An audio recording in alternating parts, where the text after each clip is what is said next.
Thank you for keeping that dial on ESPN Northwest Florida.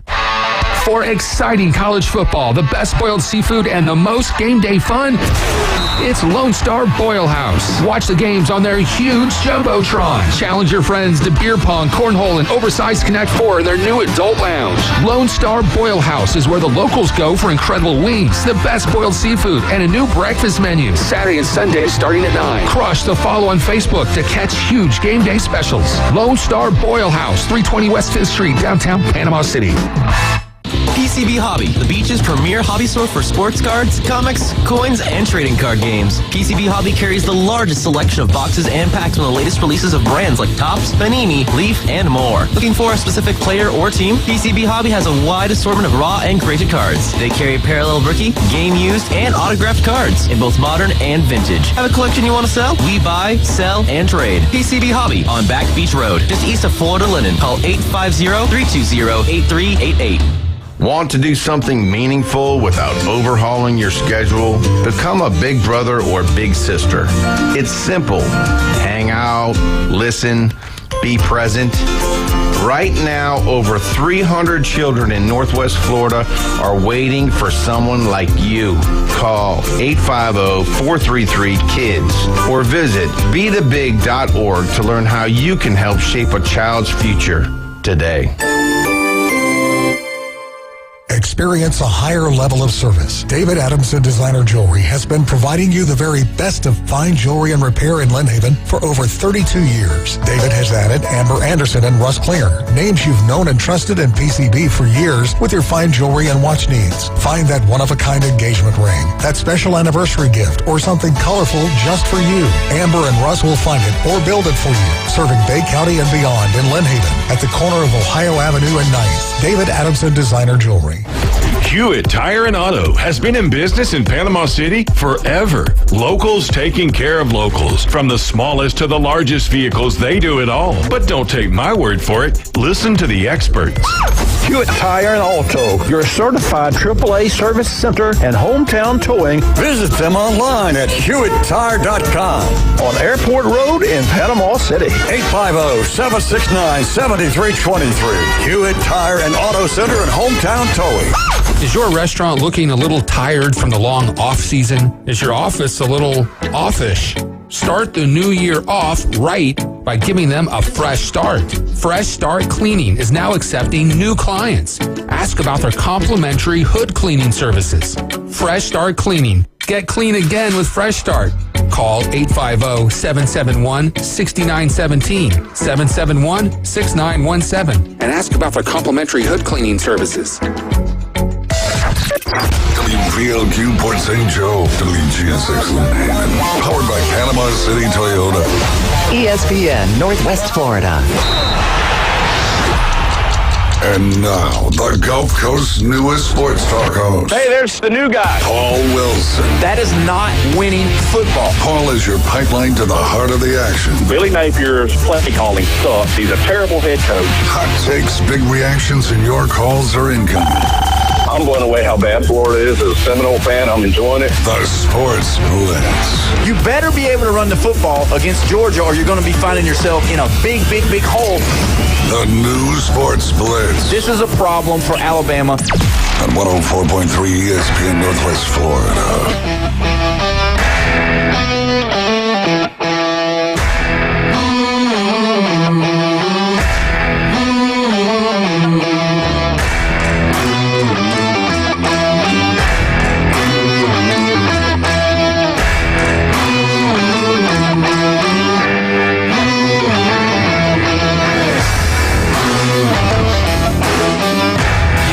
Time it is. It's a Monday at 4 o'clock. You're listening to the Sports Blitz with Paul Wilson here at 104.3 ESPN Northwest Florida. We're so glad that you chose today to join us.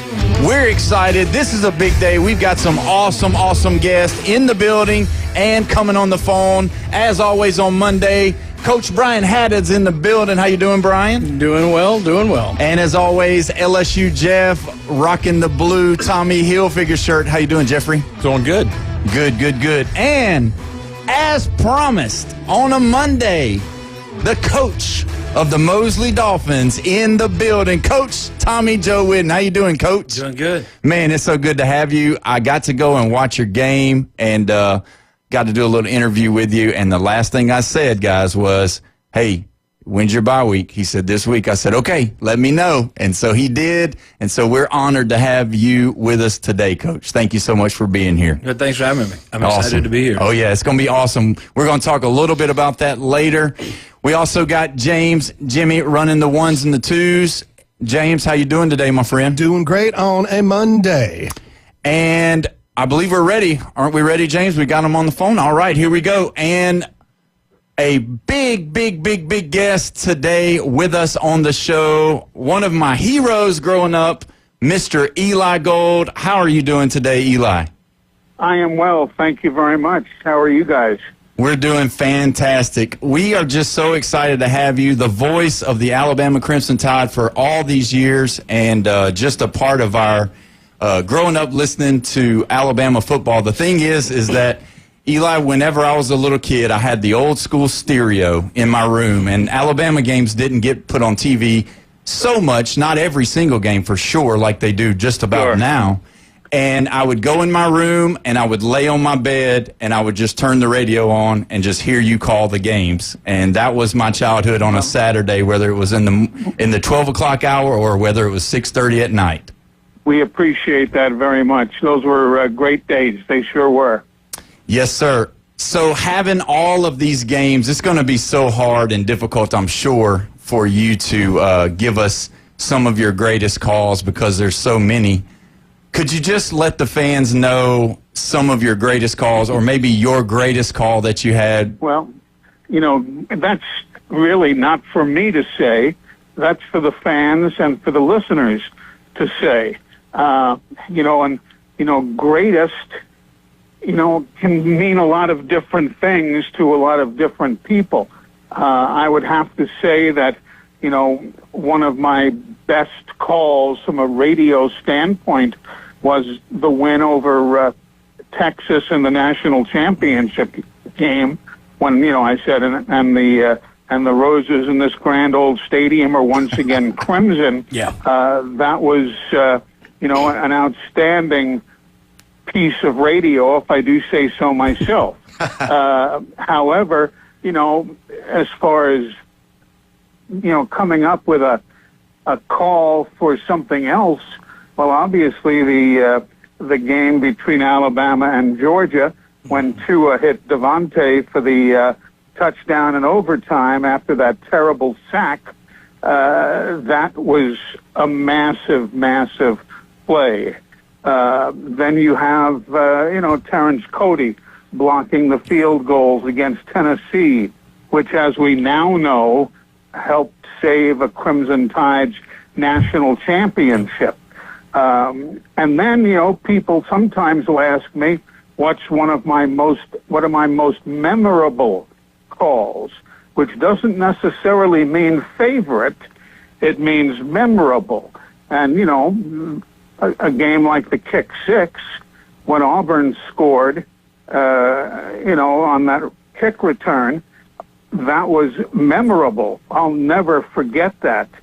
But at the same time, I will never, ever consider that a favorite. So, it's just one of those things that it depends on how you look in and so on and what have you. But there have been a lot of calls. I've been blessed. I sure was. Eli, it's great to hear your voice. I was hoping Paul was telling the truth when he said we were going to have you on today because I grew up listening to you as well, and I had the good fortune of being a broadcasting major at Mississippi State. I got to work with Jack Crystal great guy. For several years. Oh, he was wonderful. But yeah. I was thinking, the call that always gave me chills was always when David Palmer would take the punt and just when I could hear Eli say the deuce is loose. The deuce is loose. Oh, yeah. I love that. I do have a question. So I believe I want to say you started at Alabama, I think 89. Is that correct? 88, 89? Well, I actually got there and started in 88 doing basketball. That's right. I started football in 89, yes. So I know you'd had the background in hockey and you'd done NASCAR, and I used to listen to you do that, but talk about kind of that process of coming in. We'd had a little separation from John Forney, but just that process of coming into kind of the big chair at the University of Alabama. Well, you know, it was obviously pressure-filled. It was not a hire that a lot of people liked. Not a lot of people supported that. As you're saying, John Forney had done 29 years. Then Paul Kennedy came in and did 5 years.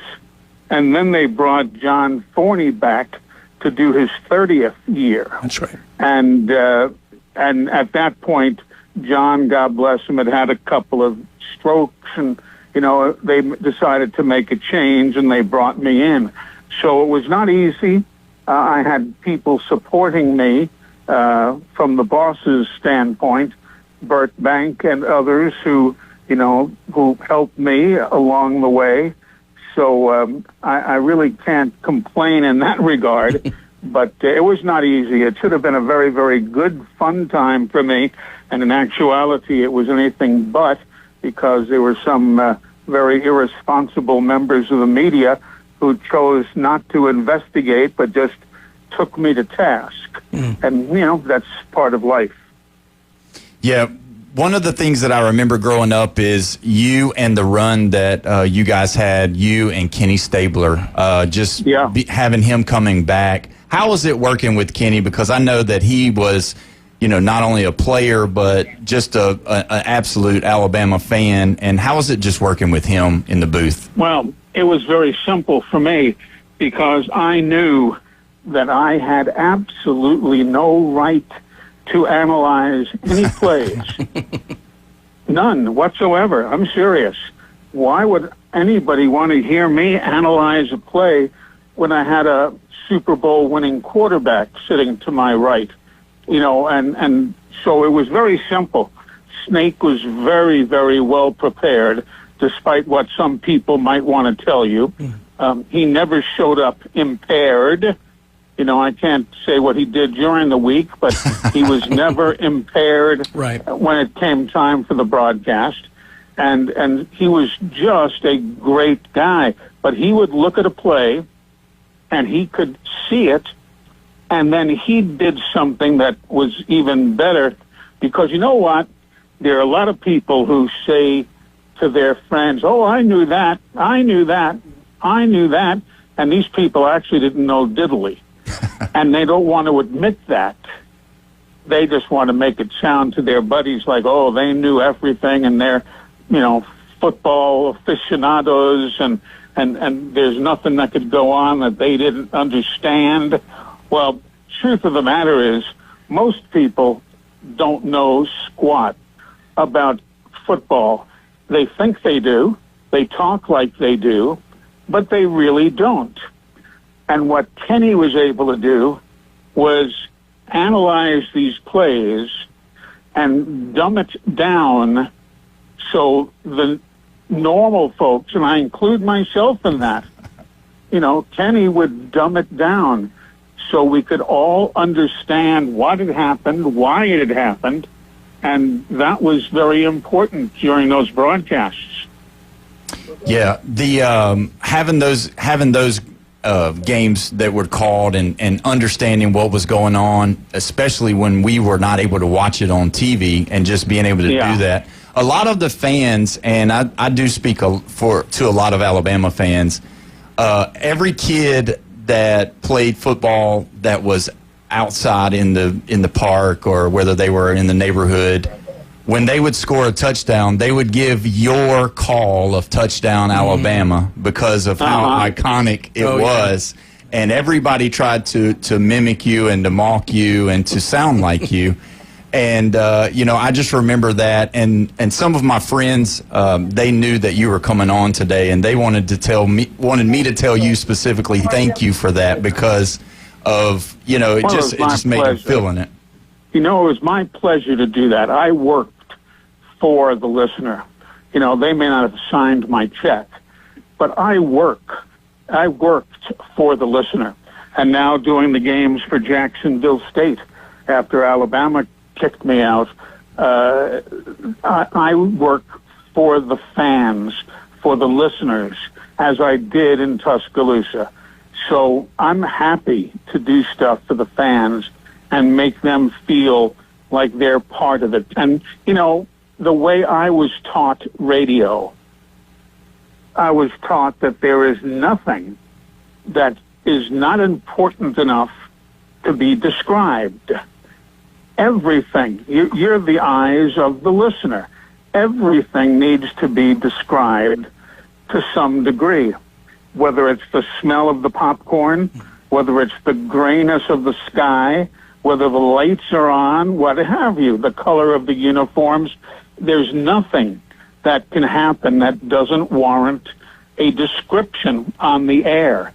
And that's something that a lot of people don't do. And I'm not saying I'm great, because I'm not. But the best broadcasters out there are great describers. I tell people I'm a professional describer who happens to do it in the world of sports.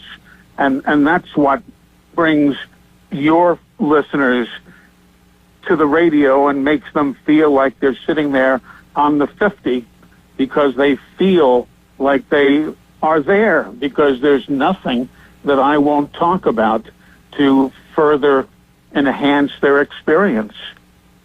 That's exactly right. Now, just this year, they've come out with next year's schedule for the SEC. I wanted to get your opinion on what Alabama's draw was. Obviously, they got Alabama. I mean, they got Auburn, and then they've got Mississippi State. What did you think about the Mississippi State grab? Was that the one that you thought Alabama should get for the three teams? I didn't even think about it, to be honest with you. But I understand why they did it. They're, 70 miles away on Highway 82. There's geography involved. Is the Alabama LSU game more desirable to the fans, to the TV networks and so on? Yes, it would have been. However, I mean, you can drive from one campus to the other in the Mississippi State case in an hour and 20 minutes. So it's very difficult not to keep that as one of the factors in the deal. So, I don't care what they do. The SEC had to do what they felt was best for them. And, I'm sure they did what they felt was best. They talked to their broadcast partners. They talked to everybody involved. But I have no problem with the schedules, none whatsoever. What's crazy today is how the schedule worked out with having you on. We actually have one of our high school coaches here with us, Coach Tommy Joe. He actually graduated from Jacksonville State and played football there. He was the safety there, and I believe his dad, isn't that right, Coach? Didn't your brother play as well? My two younger brothers played there as well. Yeah, so his two brothers played there, and so we've got a Gamecock fan in the building as well. How's it going over there with those guys? It's going wonderfully, both for me and for their program overall. Charles Kelly is an outstanding coach. Of course, last year they had Rich Rodriguez. They won the conference championship. Rich Rod's now gone to West Virginia and has had, a so-so start is the best way to put it. He had a tough game this past weekend. But here, Charles Kelly is a first-time head coach.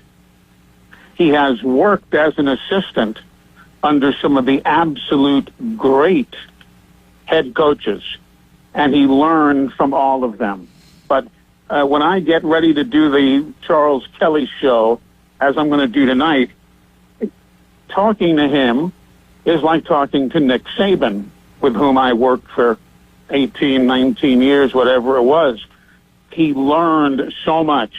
He just has done it all and learned it from Coach Saban. He learned it from other head coaches as well.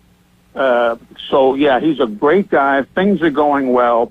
And this is just a great school. The management, the administration here at JSU, from the university president, Dr. Killingsworth, to the athletic director, Greg Seitz, to everybody else, they could not be nicer. They treat you like a family member. They treat you like a friend. You're not a commodity here. You are a friend.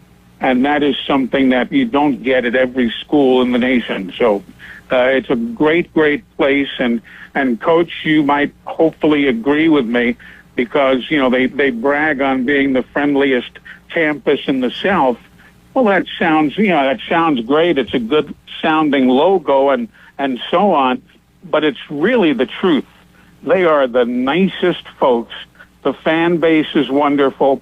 The Marching Southerners, the band, is one of the absolute best in America. They're going to the Rose Bowl next year. They were invited to participate. So, you know, I can't say a word in any way, shape, or form that is not positive about JSU. Absolutely. That sounds awesome. We've got just about 2 minutes before we're going to have to get on. We're talking with the legendary Eli Gold. Mr. Gold, as I would love to call you because I just cannot find myself to call you Eli. I'm so sorry. But you got to call me Eli. Mr. Gold is my daddy. Okay, that's right. Yeah. So, one last question. Obviously, a lot of Alabama fans, we loved Coach Saban. Could you just give us just a little bit of the insight on Nick Saban, the man? Just a wonderful, wonderful, caring human being. Sometimes it was hidden behind a somewhat gruff exterior. There were certain things that he didn't like to do. Well, you know, he wasn't a big fan of press conferences, but he had to put up with them and do it. But we got along very, very well. He cares about his people.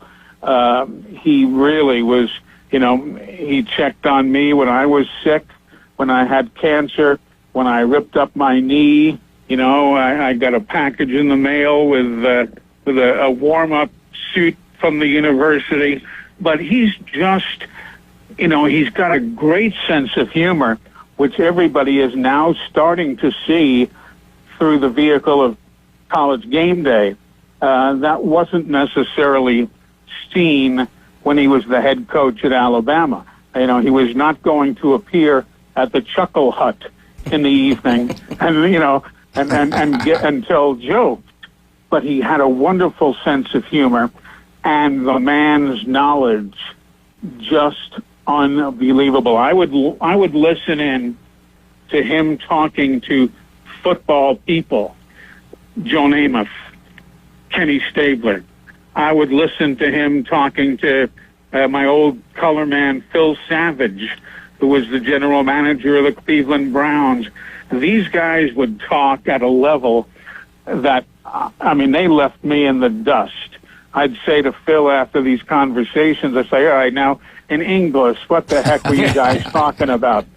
And he loves, eats, drinks, sleeps football. So, and I knew he would do exceptionally well on the air. He works his butt off. He loves it. And I consider myself very, very, very lucky to have worked with Nick Saban. I didn't have the relationship with him that players did. It was a different type of relationship. It was a business relationship, a working relationship. But if I needed something answered, I could go to him and he would give me the straight answer. So I couldn't ask for anything more. Miss Terry was and is a wonderful lady. The family is great. And just, I mean, the brilliance that we were in a hotel one day and he was getting ready to go out for an evening. I forget what city it was in. Doesn't matter. I think it was Orlando, but whatever. And here comes Sports Center on TV. And he's getting dressed. It was a black tie affair. He's putting on his tux in his room. And all of a sudden, some play came on the TV from a game far, far away. I don't know if it was, Boise against Utah State or whatever. It was a game that had no bearing on our part of the world. And he saw this one defensive alignment, and he couldn't believe what he saw. He just couldn't believe it. And right then and there, as he tells the story, he grabbed that little pad off the end table at the hotel room and started scribbling stuff down. And then as soon as the season was over, he got a hold of the defensive coordinator from that school. Wow. And let the man teach him what it was that he saw. Same thing with Lane Kiffin. People said, what an odd couple. Well, Lane was, Nick was comfortable and confident enough to allow somebody else to see that, hey, he doesn't know this, and I'm going to teach it to him. And that's what he is all about. Always learning, always teaching, and really a wonderful, wonderful guy. That is awesome. We appreciate you telling us everything that you did. Thank you so much. And I sure hope that we will be able to have you again. I know it's busy during football season, and we appreciate you so much. Like, from the bottom of our heart, true honor. Appreciate it. Oh, it's my pleasure, guys. And you've got my number. Give me a call anytime. Yes, sir. The great Eli Gold from the University of Jacksonville State. We appreciate it so much. And when we come back, we are going to dive into Mosley football. We've got Coach Tommy Joe here, and we're excited. You're listening to the Sports Blitz with Paul Wilson here at 104.3 ESPN Northwest Florida.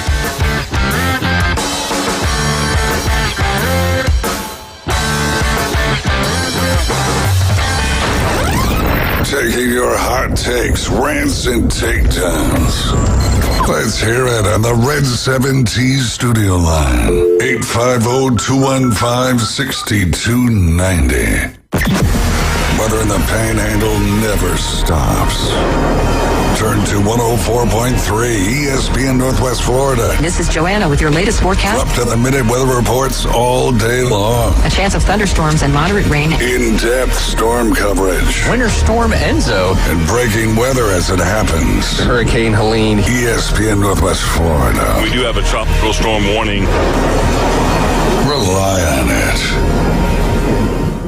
Good afternoon. This is Joanna on ESPN Northwest Florida with your weather forecast on this Monday. Mostly sunny the remainder of the day with a moderate breeze out of the north-northeast at 13 miles per hour and temps near 89. Tonight we will have clear skies and be warm at 72.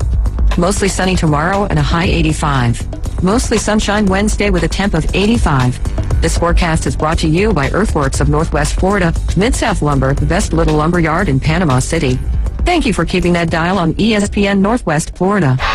For exciting college football, the best boiled seafood, and the most game day fun, it's Lone Star Boil House. Watch the games on their huge Jumbotron. Challenge your friends to beer pong, cornhole, and oversized Connect 4 in their new adult lounge. Lone Star Boil House is where the locals go for incredible wings, the best boiled seafood, and a new breakfast menu. Saturday and Sunday starting at 9. Crush the follow on Facebook to catch huge game day specials. Lone Star Boil House, 320 West 5th Street, downtown Panama City.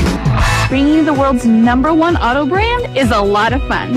Camrys and Tacomas, Land Cruisers and Grand Highlanders. Toyotas are just built to be better. And that's exactly how we built Panama City Toyota, to give you a better experience. Where your needs always come first.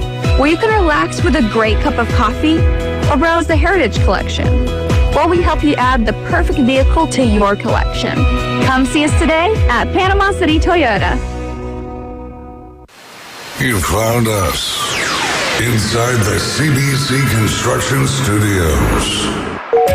Climb into our DM and jump into the chat. The Sports Blitz with Paul Wilson is live on Facebook. Interact with Paul and other sports fanatics. Now, 104.3 ESPN Northwest Florida. Welcome back. You're listening to the Sports Blitz with Paul Wilson here at 104.3 ESPN Northwest Florida. Don't forget, you can call in, you can text in on the Red 7T's phone line, 850-215-6290. You know, that was just a fantastic segment. It was a legendary, just listening to him talk. I mean, that's right. Don't take it personal. I still hear Eli in my head. I don't hear you at all. I'm obviously not on that level at all. That was really cool. It was just a really cool thing. And I liked it that he brought up his current broadcast where he's going now. That was just really cool. And just the respect and the love of how he can remember all of the names, all these people that he talks to, all these people that he is involved with, of what it takes to do a broadcast, and for him to know their first name and last name and be able to talk about it is really special. So anyway, but either way, we are excited to have Coach Tommy Joe Whidden. We've been having, you know, Coach, obviously I'm secure in my manhood, but we've been having this bromance going on for a little bit now, and I'm so glad that you got to get in here with us. Because I always say, Brian, and I make mention of this all the time, and Jeff knows this because we're always on the show, but Coach Tommy Joe Whidden, that's a real football, that is a football name. And so that's number one. And then number two is that usually, now you can tell he didn't practice today. So his voice is usually really hoarse and has a little bit of, he sounds like a old preacher from back in the day because he's hollering at those boys. And I got to see him firsthand on the sidelines this Friday night, and it was just we had a little bit of a lightning delay, so I had to go partake in the good old concession stand while everybody was taking breaks. But just getting to be on the sideline with you, Coach, it was awesome. You guys did a really good job. But anyway, thanks for being on the show today. Well, I appreciate you having me. So let's dive into this a little bit. As far as your game plan coming in, we had talked to you on Thursday before. Right. You had said that, you know, you wanted to be quick, you wanted to run plays fast, and it looked like that was the case. That was what you're doing. So everything looked like it was going good. Did they do anything to try to slow you down that you felt like that was a problem at any time during the game? Did you have to kind of change a little bit of what you were doing? Well, coming in the game, so each week they had kind of shown to do something a little bit different. So coming in, we felt like we might get something a little bit different, but not knowing exactly what it was. So they've been playing a lot of man coverage. Coming into that game and playing a 4-down front. We get to the game, they're basing out of an odd front, playing a little bit more zone coverage. So that you can see that first series we end up having to punt. But from then we're able to make some adjustments and really dial in on what we wanted to do offensively. The other thing, just like the thing that I was kind of most nervous about as we got closer to kickoff, was just the weather. Yeah. You know, with the amount of rain that we're getting, knowing that they're going to be a run-heavy offense, knowing that we really wanted to throw the football, you know, it looked like, you know, the weather was going to pass through. It's just kind of how long was it going to hang around for?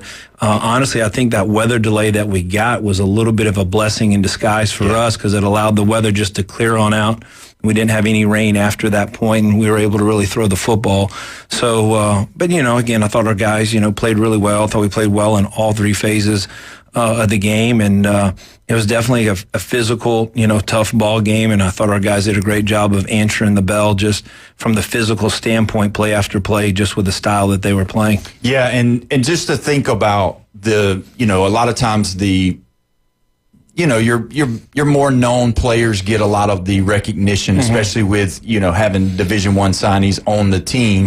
But your offensive line, let's talk about them for a little bit, because, you know, I noticed those guys, they just kept playing. They were just really physical, and I believe that comes from the practice, that comes from the preparation, and you guys were really physical, and I felt like a lot of your runs.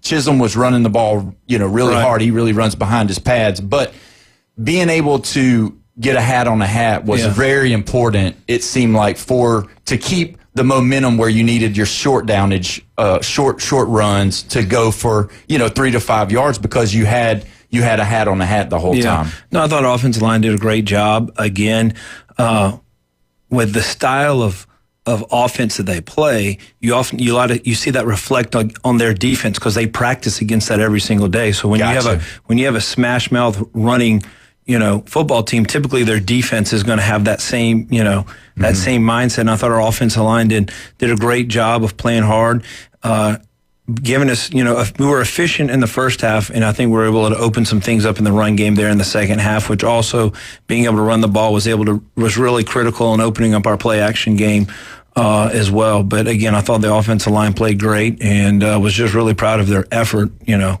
Yes. So let me ask you this, as far as like picking your brain, as far as when you're out there, because, I coached Little League football, you know what I mean? And whatever, right? But do you see things, because I noticed you started using your big tight ends. Obviously, I mean, they're great weapons, both 23 and 0, and it's a hard matchup for anybody, especially the linebacker position if they can't cover, for sure. Right. So as I saw, and obviously I'm a nobody, right? So I saw that play was open all night. The outs, the dragging them across, putting them in motion, and then just throwing the out to them. One tackle away from a big explosive play. Right. And so when you see that, do you just kind of put that in your hat and just say, okay, that's working, that's going to be there all night, I'm going to be good with that, and that kind of opens it up to where you can be a little bit more creative and then know that you've got those plays in your hat to be able to say, hey, if we need, 8, 12 yards or whatever, 6 yards, 5 yards, if we get behind the sticks a little bit, I'll be able to put that play in and know that we'll get that conversion. Well, Adam and Fletcher, our two D1 tight ends, they're definitely two of our best guys. So going into every ball game, we want to make sure that they're getting their appropriate amount of touches. But then, like you said, within the game, there's always a game within the game, just with our motion and our movement. There's a couple of adjustments that they were making that I felt like was to our benefit. And, we fouled them away, obviously hitting Fletch on that out route late. We motioned that guy across, knowing that we were going to get Fletch one-on-one, matched up with a guy that we felt like we had a good matchup with. And obviously we got the ball out there to him in space, and he did the rest. But, when those guys are the caliber that they are, I mean, going into every ball game, we're going to make sure, that they're key in the game plan and getting their touches. Yeah, because if you look at it, it's like Larry Bird. Everybody in the building knew the ball was going to him. It's one thing to know it, but it's another thing to stop it. Right. And that's how it seemed like. It seemed like when you have those guys, and those kids are big. I mean, the Lamb kid, 6'3", 210, 215, or is he 220? He's 220 now. And then Fletcher, he's younger, right? He's younger. He's 6'2", about 225, 230. Yeah, so he's a little bit thicker. And now, is he committed, or is he still just kind of doing? He's getting got a couple of offers, and I think his recruitment's definitely going to ramp up here probably in the next 6 months, but he's got 4 or 5 D1 offers as well. Yeah, and he's a junior going in. He's a junior this year. Yeah. Okay, yeah. And to watch those guys, I mean, I know you guys haven't seen them play yet, but they look the part, especially those two guys. They, standing on the sidelines with them, they look the part. Yeah. The Lamb kid, number 23, he's going to Mississippi State, and so we hope he keeps getting better. Who knows? That's why that was last year with LoJack. I remember thinking. Keep it going, but don't get too good yet.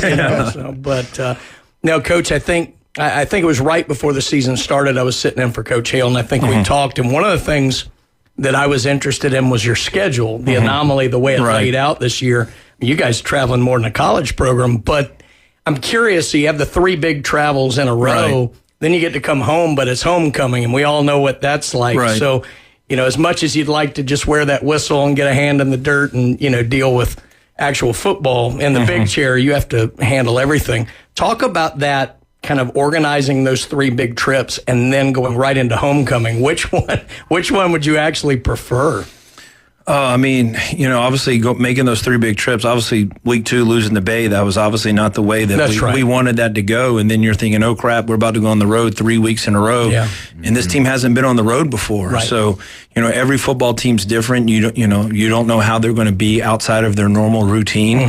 But then once we got through those 3 road games, going 3-0, to me, that gave me a lot of confidence.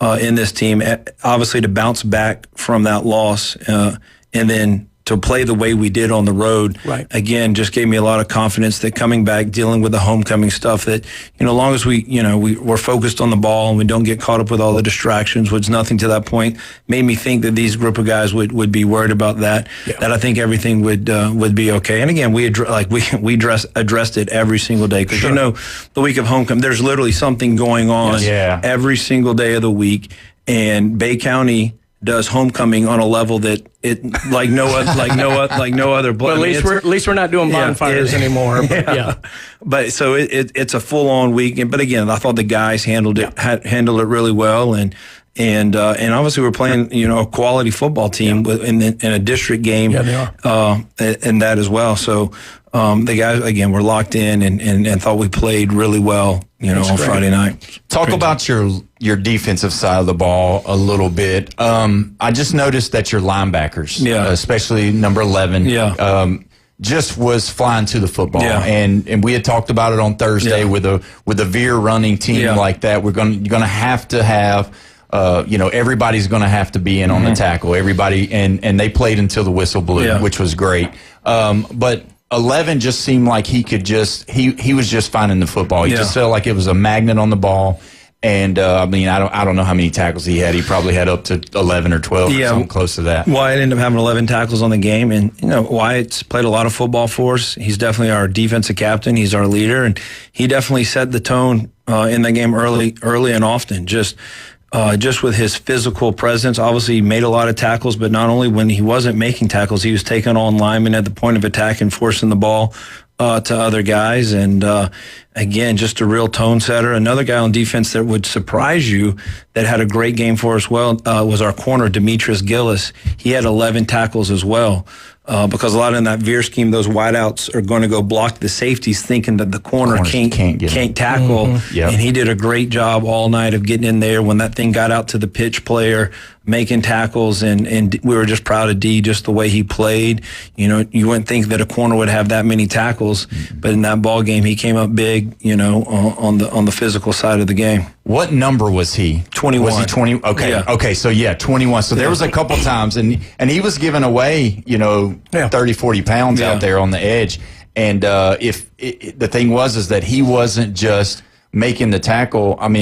Solo tackles, but he also, those tackles that he couldn't make 100% by himself, he held on long enough to it where everybody got there. 33 was very active as well, and then 7. Sorry, I don't know their names and all, but they really played really well as far as it seemed like they were being coached up of what was going to do with this veer. No, Wesley Price had a big 33, had a great game for us as well. Hasn't been a starter every single week, but the style of play lended itself for him getting an opportunity, and he definitely made the most of his opportunity. He had 9 tackles on the night, and then Will Arboleta has been a playmaker for us on the defensive side of the ball. Typically, he's our best pass rusher, getting after the quarterback. Obviously, they're not throwing the ball, so he had to change his game up a little bit, be a lot more physical, getting in the run fit, and he did a great job with that. I know you watched a lot of the film, obviously, on them, and you said it on Thursday. You said, we're probably going to see anywhere from 5 to 7 passes. Right.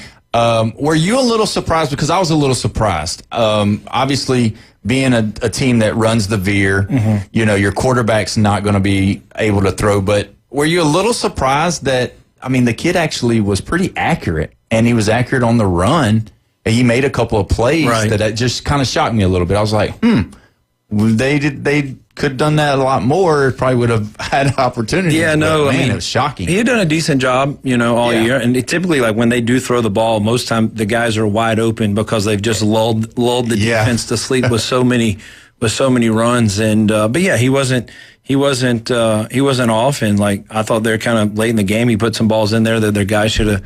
Yeah. They should have caught. I don't know if there's just the wet conditions or whatever the case may be, but he definitely throws the ball better than what you would think. And unfortunately for us, he didn't complete more of those balls, but that, again, just speaks to the type of athlete he is. Obviously, he's committed to Florida and a really good football player. And that team, they're going to continue to win a lot of football games. They're a quality team, and from their standpoint, I think they're probably saying that their best football is still in front of them. Yeah. Are they someone that you could possibly end up seeing again? Yeah, for sure. Being in the district, obviously. I would definitely think that that's going to be a playoff team, and I'm fortunate that we're fortunate that we have a bye week this week, because when you play that football team and that style that they play, guys are going to be banged up. Talking to Wyatt, he was pretty sore Saturday morning. Oh yeah. After that game, so I wouldn't want to be playing a good team after playing that team. That's what I was wondering, is who do you know at the FHSAA that you got a bye week before having to go to Niceville? Yeah. I mean, that's, if you're going to have one, that's a good time to have it. That's definitely, in making our schedule, that was definitely, knowing that's going to be a big ball game, right. Just getting that extra week of preparation going over there is definitely key, and we definitely set it up that way on purpose. Yeah. So I did see Adam Lamb play some defense as well. So do you kind of manage his time from both? Because obviously he made some plays on defense as well. Do you kind of just give him, some time? Because, obviously he's a big part of what you try to do on offense. Yeah. And just not to crazy, is Land.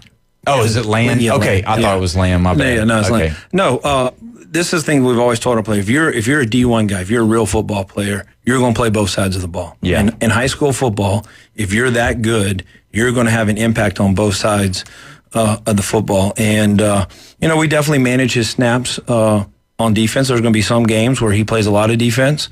There's going to be some games where he doesn't play a lot of defense. But Adam's the ultimate team player. He wants to win. He's a competitive guy, and he'll play as many snaps over there as we need him to play. And you can definitely see when he's over there, he definitely has an impact. And I think from early in the year, he says he loves playing defense because the defense guys don't like hearing this, but I can just run around, chase the ball, go make plays. Right. a lot less thinking over there. But no, Adam's done a great job for us on the defense side of the ball. That's awesome. Well, when we come back, we're going to discuss a little bit of stuff that Coach Tommy Joe Whitten likes to talk about. Somebody by the name of the Auburn Tigers. You're listening to the Sports Blitz with Paul Wilson here at 104.3 ESPN Northwest Florida.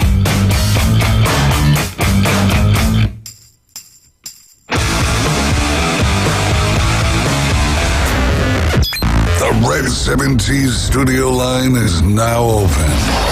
850-215-6290. Are you sick of the old sports talk? The vanilla opinions? The polite debates? The hosts who are afraid to say what they really think? So are we. 104.3 ESPN Northwest Florida is bringing the house. It's the new Sports Blitz. Weekdays, 4 to 6. We're starting arguments, not conversations. The Sports Blitz. ESPN Northwest Florida. Good afternoon. This is Joanna on ESPN Northwest Florida with your weather forecast on this Monday. Mostly sunny the remainder of the day with a moderate breeze out of the north-northeast at 13 miles per hour and temps near 89. Tonight we will have clear skies and be warm at 72. Mostly sunny tomorrow and a high 85. Mostly sunshine Wednesday with a temp of 85. This forecast is brought to you by Earthworks of Northwest Florida, Mid-South Lumber, the best little lumber yard in Panama City.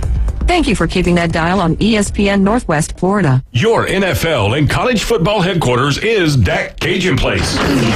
With 27 TVs, you won't miss a play or a game. Score 50-cent wings during live games every Monday, Thursday, Saturday, and Sunday. 50-cent wings and $5 pitchers during live games only at Dak Cajun Place. LSU and Saints fans, wear your team colors and get free Jell-O shots when LSU or the Saints score. Plus brunch on Saturday and Sunday from 10 to 2 with $3 mimosas. Game like a local at Dak Cajun Place. CBC Construction is looking for a few good men. At CBC Construction, our greatest strength lies within our talented team. Join us and be a part of a dynamic company that values its people. We offer a tremendous opportunity to create a future for your family and the Florida Panhandle. CBC Construction is now hiring. Call us at 850-740-3815 or visit cbcconstruction.com to learn more. CBC Construction. Be part of a winning team. Now, we're live and local inside the CBC Construction Studios. If you have a problem with our hot takes, call us and say it to our face. 10 years from now, I'll be making a difference in this world while you'll be sitting there getting your diaper changed by your nurse. The Sports Blitz is on the air. 104.3 ESPN Northwest Florida. Welcome back. You're listening to the Sports Blitz with Paul Wilson here at 104.3 ESPN Northwest Florida. Don't forget you can call in. You can text in on the Red 7T's phone line 850-215-6290. We are excited. We've got a lot of stuff going on here at the show today. And as always, normally he's on at 5 o'clock, but today he moved his time so graciously. Steve Barnes with the RebelWalk.com. We are so excited to have you on here. Steve, how you doing today, my friend? Well, I think I had a little bit better of a weekend than Brian had. Not only did State let one get away in Starkville, but a little high school news out of Mobile last week. That's painful. Williamson High School out of Mobile beats Murphy, where we actually know a grad who's sitting next to you. Got beat 100-0. Yeah. Well, to be fair, I didn't graduate from there, but you know, it still hurts. Trust me. But they win in quiz. But they win in quiz bowl. What got me was it was 73-0 at halftime, and the Williamson coach went to the referees and said, you know, hey, we want to change the quarters to 8 minutes and run continuous clock. Right. We don't want this out of hand. And they went to Sherman Williams, who is now the coach at Murphy, and he said no. Yeah. How? I mean, if you're getting beat that bad, come on, let's get this thing over with. Yeah, I agree. Yeah, that was something else. Kids. Yeah, it was, and everybody was talking about it. I had come home after the Mosley game on Friday, and my phone was blowing up about it, and it was. I was wondering what really happened. I didn't dive too much in it because I was I felt embarrassed. It's just so foreign. I mean, my freshman, sophomore year, we were state runner-up, 6A both years. Yep. Lost to a run-and-shoot team one year and the biggest football team I've ever seen in my life the second year. But, yeah, 100-0 is hard to fade. What got me was when I was at Troy back in 92. Yeah. In basketball, we beat DeVry 258-141. And when we put the score out, Paul Newberry from AP put it on the wire with a comma, not a typo. And when I saw the score online, I thought that's a typo. Yeah. Maybe it was 10-0. Yeah. And then I'm in the Mobile media market, so I flipped over to the CBS affiliate, and they didn't lead with it. So I thought, that was messed up. No, that's not right. Then they said, okay, you're not going to believe this one. And I went, oh man, that did happen. Man. Yeah, that was just really unfortunate all the way around. I know Williamson's coach, he did not want to do that, and obviously I don't know enough to talk what Sherman was thinking. He's probably going to be coming on the show, but probably later on in the year. But, Steve, let's talk about this thing of Ole Miss. Mm-hmm. Now, I will tell you, if you remember, I don't know if you remember, I thought about this on Saturday night after the game was over. I said, you know what, when we get back on Monday, I'm going to talk to Steve Barnes, because if you remember, when they brought him in against Kentucky, and we had you on that Monday, me and you were talking about it, and I want to tell you, the Trinidad Chambliss, he is special. And yeah, his story's great about playing Division II. All of those things is wonderful. But the kid can actually play football. And I knew Lane Kiffin was going to have a quarterback controversy. I don't think it's too much of one now. But he is a baller. Let's talk about him. Well, first, I don't think it was really a controversy, because in his post-game presser, Kiffin was talking about how great that Simmons has been with Chambliss.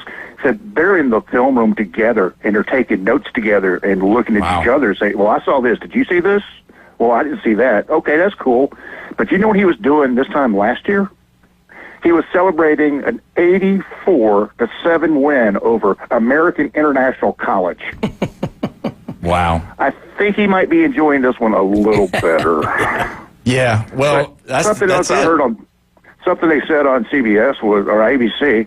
Boy, that's same. That's still tough. I still say CBS. Same I'm sorry. Same way. But they said, well, just imagine how great he was at D2. Well, he's got 3 starts at Ole Miss. Against Arkansas, he threw for 353. Against Tulane, he threw for 307. Against LSU, he threw for 314. Last year at Ferris State, he had one game over 300. Yep. Wow.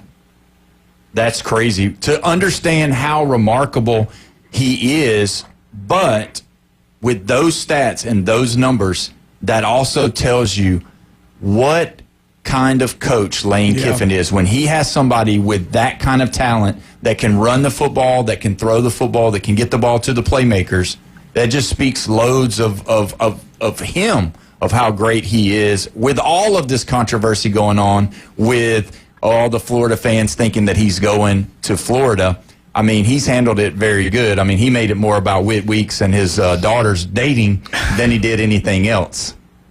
Well, my favorite thing he said in the post-game presser was, I want to thank the crowd because they saved us $500,000 by not storming the field. And somebody said a follow-up question was, in the portal, what can you actually get for $500,000? He said you can get exactly one half of a defensive back from LSU. You should. Hey, Steve, you should have saw the look on Jeff's face. He's been a little quiet today. He hasn't really been on the mic much. But go ahead, Jeff. So my youngest is a fourth year, at Ole Miss. Yeah. And the oldest, she's already graduated grad school, and she took the drive from New Orleans up to Oxford. Now, let me tell you what she did 2 years ago. She wore purple. She went and hung out with her Ole Miss friends in the Ole Miss student section. Oof. Mm-hmm.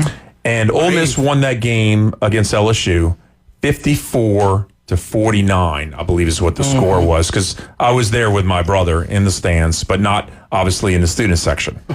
And so she's hanging out with her Ole Miss friends, and they stormed the field, and she had nowhere to go but go with her friends. She was on the field in purple. And, of course, their people harassed her, and she was, 22 years old, and they harassed her while she was on the field because she's wearing purple and she's on the field. But she was hanging with her friends, her Ole Miss friends, But I bet they accepted her in the Grove. Yeah, pretty much. But let me tell you, and I kind of side with her on this. Here comes Steve. Yeah, sorry. But Sunday I talked to her about the game and everything, and she said, it was a great game, but, disappointing in the ending and all that. But then she said, Dad, you're so right about that dang Grove. She says that it's just not the same tailgating experience. And the tailgating experience, she's sold on the whole LSU tailgating experience. She always says it's very different. It's very different. It's less drunk. The big difference is at LSU, you have a much bigger area. The Grove is not that big. You're right. True. You're right. So you can have a tent, but you can't bring your smokers and stuff. Yeah. Mm-hmm. If they catch something on fire, they cut the capacity down by half. Yeah. And I will not knock when you go to the Grove, because I've been there 3 times. I mean, it's like tent upon tent, and you can just look, and there's Brian, is there more than 300 at least tents probably in the Grove? Probably. It's probably a little bit better organized now than when I would go in there in the early 90s. Yeah. But, I mean, that sounds about right. Probably right around 310, I'd say. But you're right. There's not a lot of room between them. No, there's not. It's stacked. Yeah. So, Steve, as far as the Ole Miss LSU game, when you were watching it, how good do you think this how good do you think this Ole Miss team is? I did not think they were good enough to overcome 14 penalties. 10 of them in the first half. And those 10 that weren't basically delay a game on a punt or something. These penalties prolonged LSU drives and curtailed Ole Miss drives. And after those first 2 drives, Ole Miss went 3 and out the first 2 times. And I thought this is probably going to be a little bit of a long afternoon. And then I think Chambliss just got his legs underneath him. It's like, okay, here we go. Yeah, and I just don't understand how can 3 guys from Ole Miss put that much pressure on a quarterback with 5 blocking them and keeping the back in. So it's 3 on 6. Now they only have 1 sack, but Cam Franklin had 4 hurries himself. I agree. I thought Golding actually had a pretty good game. I know LSU's offense has struggled a little bit, but the thing that scares me, if I'm any other team in the SEC watching this, is Kiffin has beat plenty of teams by having more talent. He's beat pleny of teams by scoring a bunch of points. But the knock on him, if there is one, has always been he's gotten in his own way in a couple of key moments. That play at the end where they get the first, I mean, you could see what that meant to him and how smart to just go down.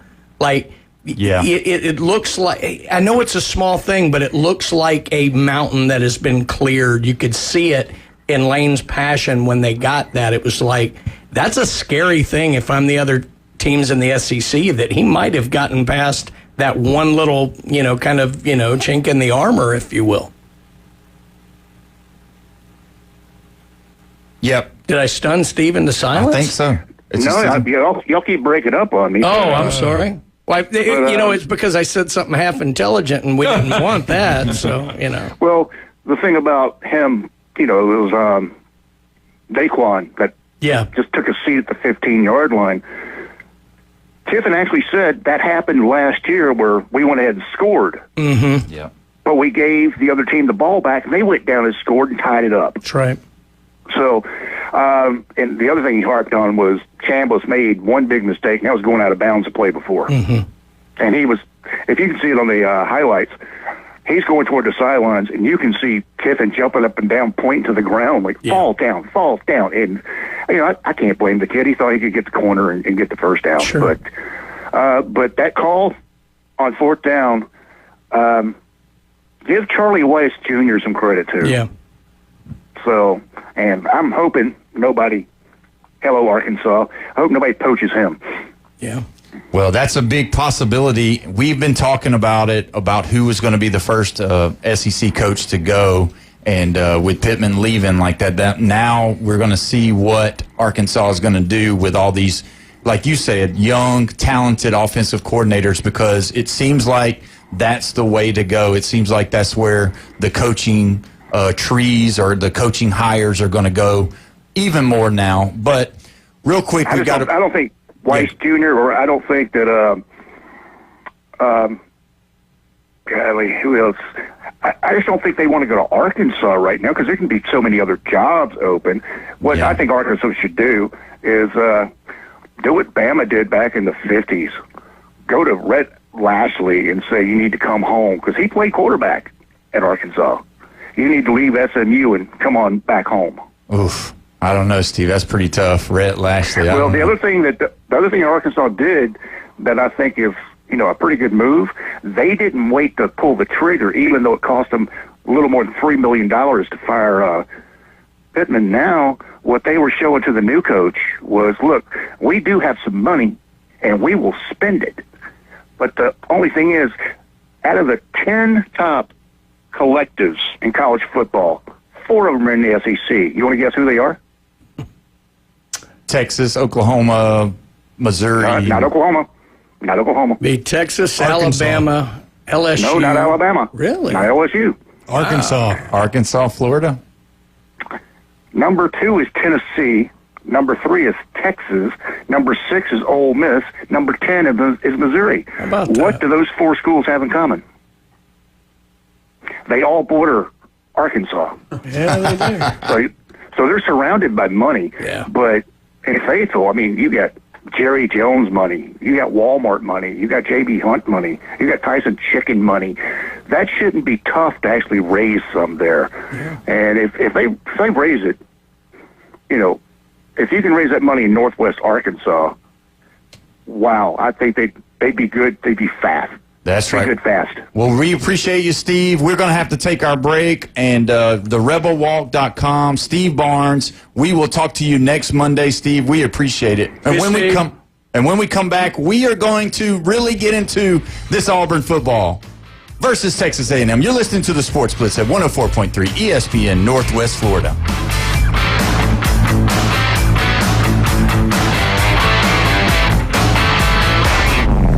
Get in the game. Call or text us now on the Red 7T studio line. 850-215-6290. ESPN Northwest Florida. Here's what's happening. Here we go. The Sports Blitz with Paul Wilson will be awarding the Sports Blitz High School Player of the Week. This will go to the outstanding high school football player for each week. The player will receive a gift card from a local restaurant and an ESPN Northwest Florida t-shirt. Coaches, students, parents, and fans, comment on our Facebook page or call in at 850-215-6290 to nominate. Good evening. This is Joanna with your weather forecast from ESPN Northwest Florida on this Monday. Clear tonight with a wind coming out of the northeast at 11 miles per hour and a low of 72. Tomorrow morning, look for mostly sunshine with a temperature near 79. The afternoon and evening, a high around 84 and mostly sunshine. Wednesday, hot with a high of 86 and mostly sunshine. This weather forecast is brought to you by Earthworks of Northwest Florida, Mid-South Lumber, Best Little Lumber Yard in Panama City. Thank you for keeping that dial at ESPN Northwest Florida. Golf is a game that should be fun, but to have the most fun, you need to play your best. That's where the experts at Golf Plus come in. Their friendly staff will guide you through the buying process, answer all your questions, and can help with any repairs you need along the way. Golf Plus is your custom fitting, club repair, and golf retail shop. Golf Plus staff is non-commissioned and will work with you to find the best product for your game, just like they've been doing since 1988. Golf Plus in Panama City Beach. Fitting, repair, retail. That's Golf Plus. WGSX Lynn Haven, WVLQ Port St. Joe. Powered by Panama City Toyota. ESPN Northwest Florida. For exciting college football, the best boiled seafood, and the most game day fun, it's Lone Star Boil House. Watch the games on their huge Jumbotron. Challenge your friends to beer pong, cornhole, and oversized Connect 4 in their new adult lounge. Lone Star Boil House is where the locals go for incredible wings, the best boiled seafood, and a new breakfast menu. Saturday and Sunday starting at 9. Crush the follow on Facebook to catch huge game day specials. Lone Star Boil House, 320 West 5th Street, downtown Panama City. Broadcasting from the CBC Construction Studios. The phone lines are open, the opinions are flowing, and the arguments are just getting started. You cannot give LSU extra opportunities. With just one loss, they can sneak in there. They're playing championship football. The Sports Blitz with Paul Wilson is back, and we're putting you in the game. He has not turned the ball over. 104.3 ESPN Northwest Florida.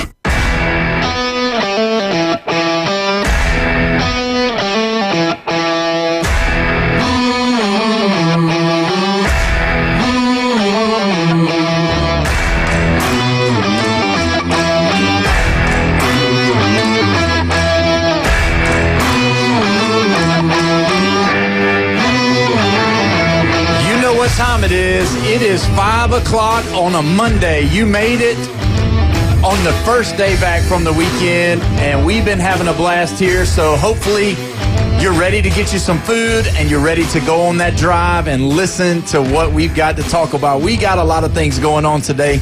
We're so thankful that you listened to us. You can always call the Red 7T's phone line, 850-215-6290. We've got Coach Brian Haddad in the building. We've got LSU Jeff here. We've got Jamin Jimmy running the ones and the twos. And then our special guest of the day is none other than Coach Tommy Joe Whidden from the Mosley Dolphin football team. And so, Coach, we're going to talk about it. We talked the first hour about your team that is in high school. Now let's get into these Auburn Tigers. And we know, Coach, we know you got to be very careful because all of these colleges are going to be coming to your place because you're developing all this talent in Northwest Florida. So we get it. So we will be the ones that will trash talk or say anything negative. So we don't want to get you in any kind of awkward situations, obviously. But you know, looking at the Auburn Tigers, there was some things that just really didn't look good this weekend that was kind of noticeable. And so, if you could put your coach hat on for us and put the fan hat aside, tell us what you thought was the problem with that offense this weekend. Well, I mean, I think in the SEC, the thing that separates the men from the boys in that league is your ability to run the football. Yeah. And just up to this point, Auburn really hasn't been able to control the line of scrimmage and be able to run the football, to put themselves in much more manageable situations to set up the play action pass. They've been, really reliant on having to throw the football.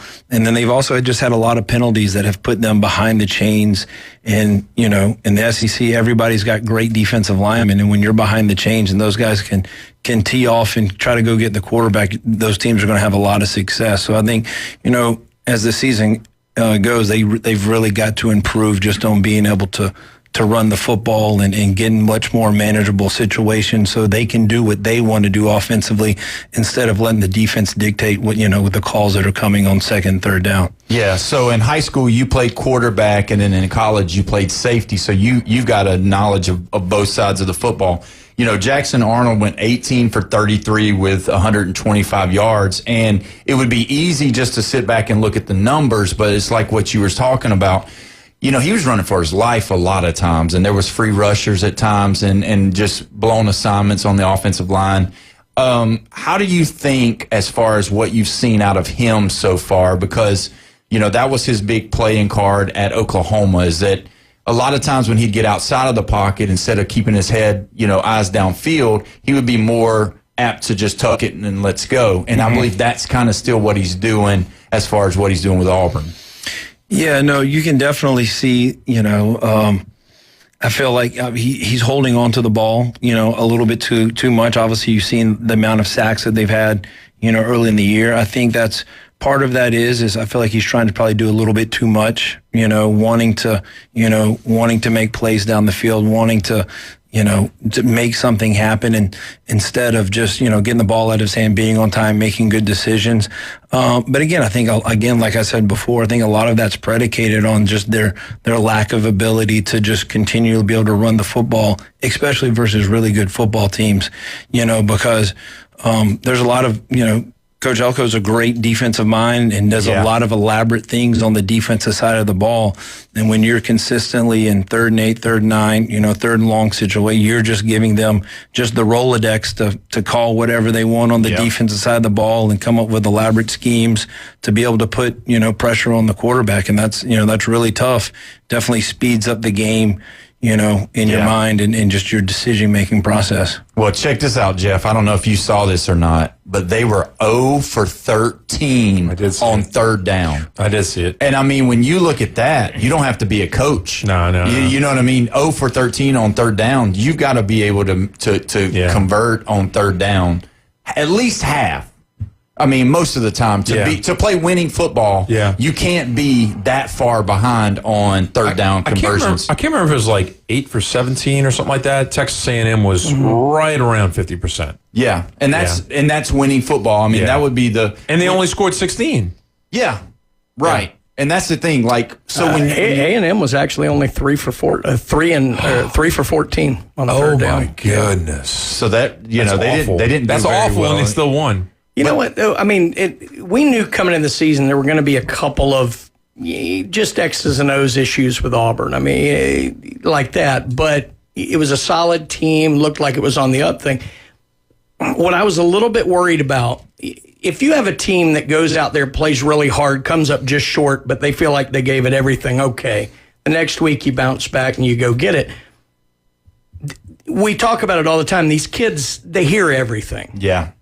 When you feel like you've been wronged, and the way that was so blown up in the media, rightly or wrongly, the way it was blown up, I always worry about a team of young men just kind of dealing with that. And while I don't think it was the difference in this game per se, it almost looked like Auburn didn't have that kind of edge, that swagger that I think you need to compete in a game like this on the road. And I wonder if any of that maybe was tied to what they, the way they felt coming out of the Oklahoma game, Yeah, and or am I putting too much into that?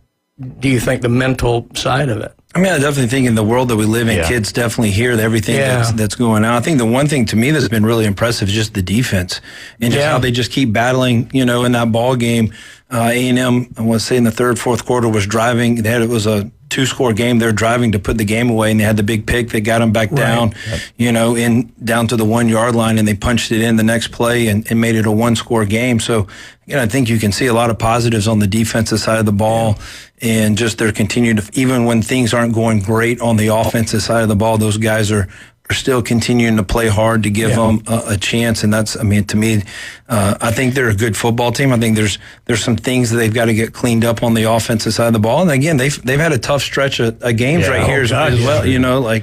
At some point in time, every SEC is going to go through, team in the SEC is going to go through that stretch of 4 or 5 games versus really hard team. Auburn's going through that right now. Hopefully they can get through this and weather the storm and get on the upside here in the coming weeks. And just to clarify, Auburn fans, I thought they played unbelievably hard. I just didn't see that kind of confidence edge that I had seen earlier in the year with them. But, some of that's going to Kyle Field. I mean, it's tough place to play. Well, when you look at it, and you brought up, that's a great point, and you said that at the break a little bit.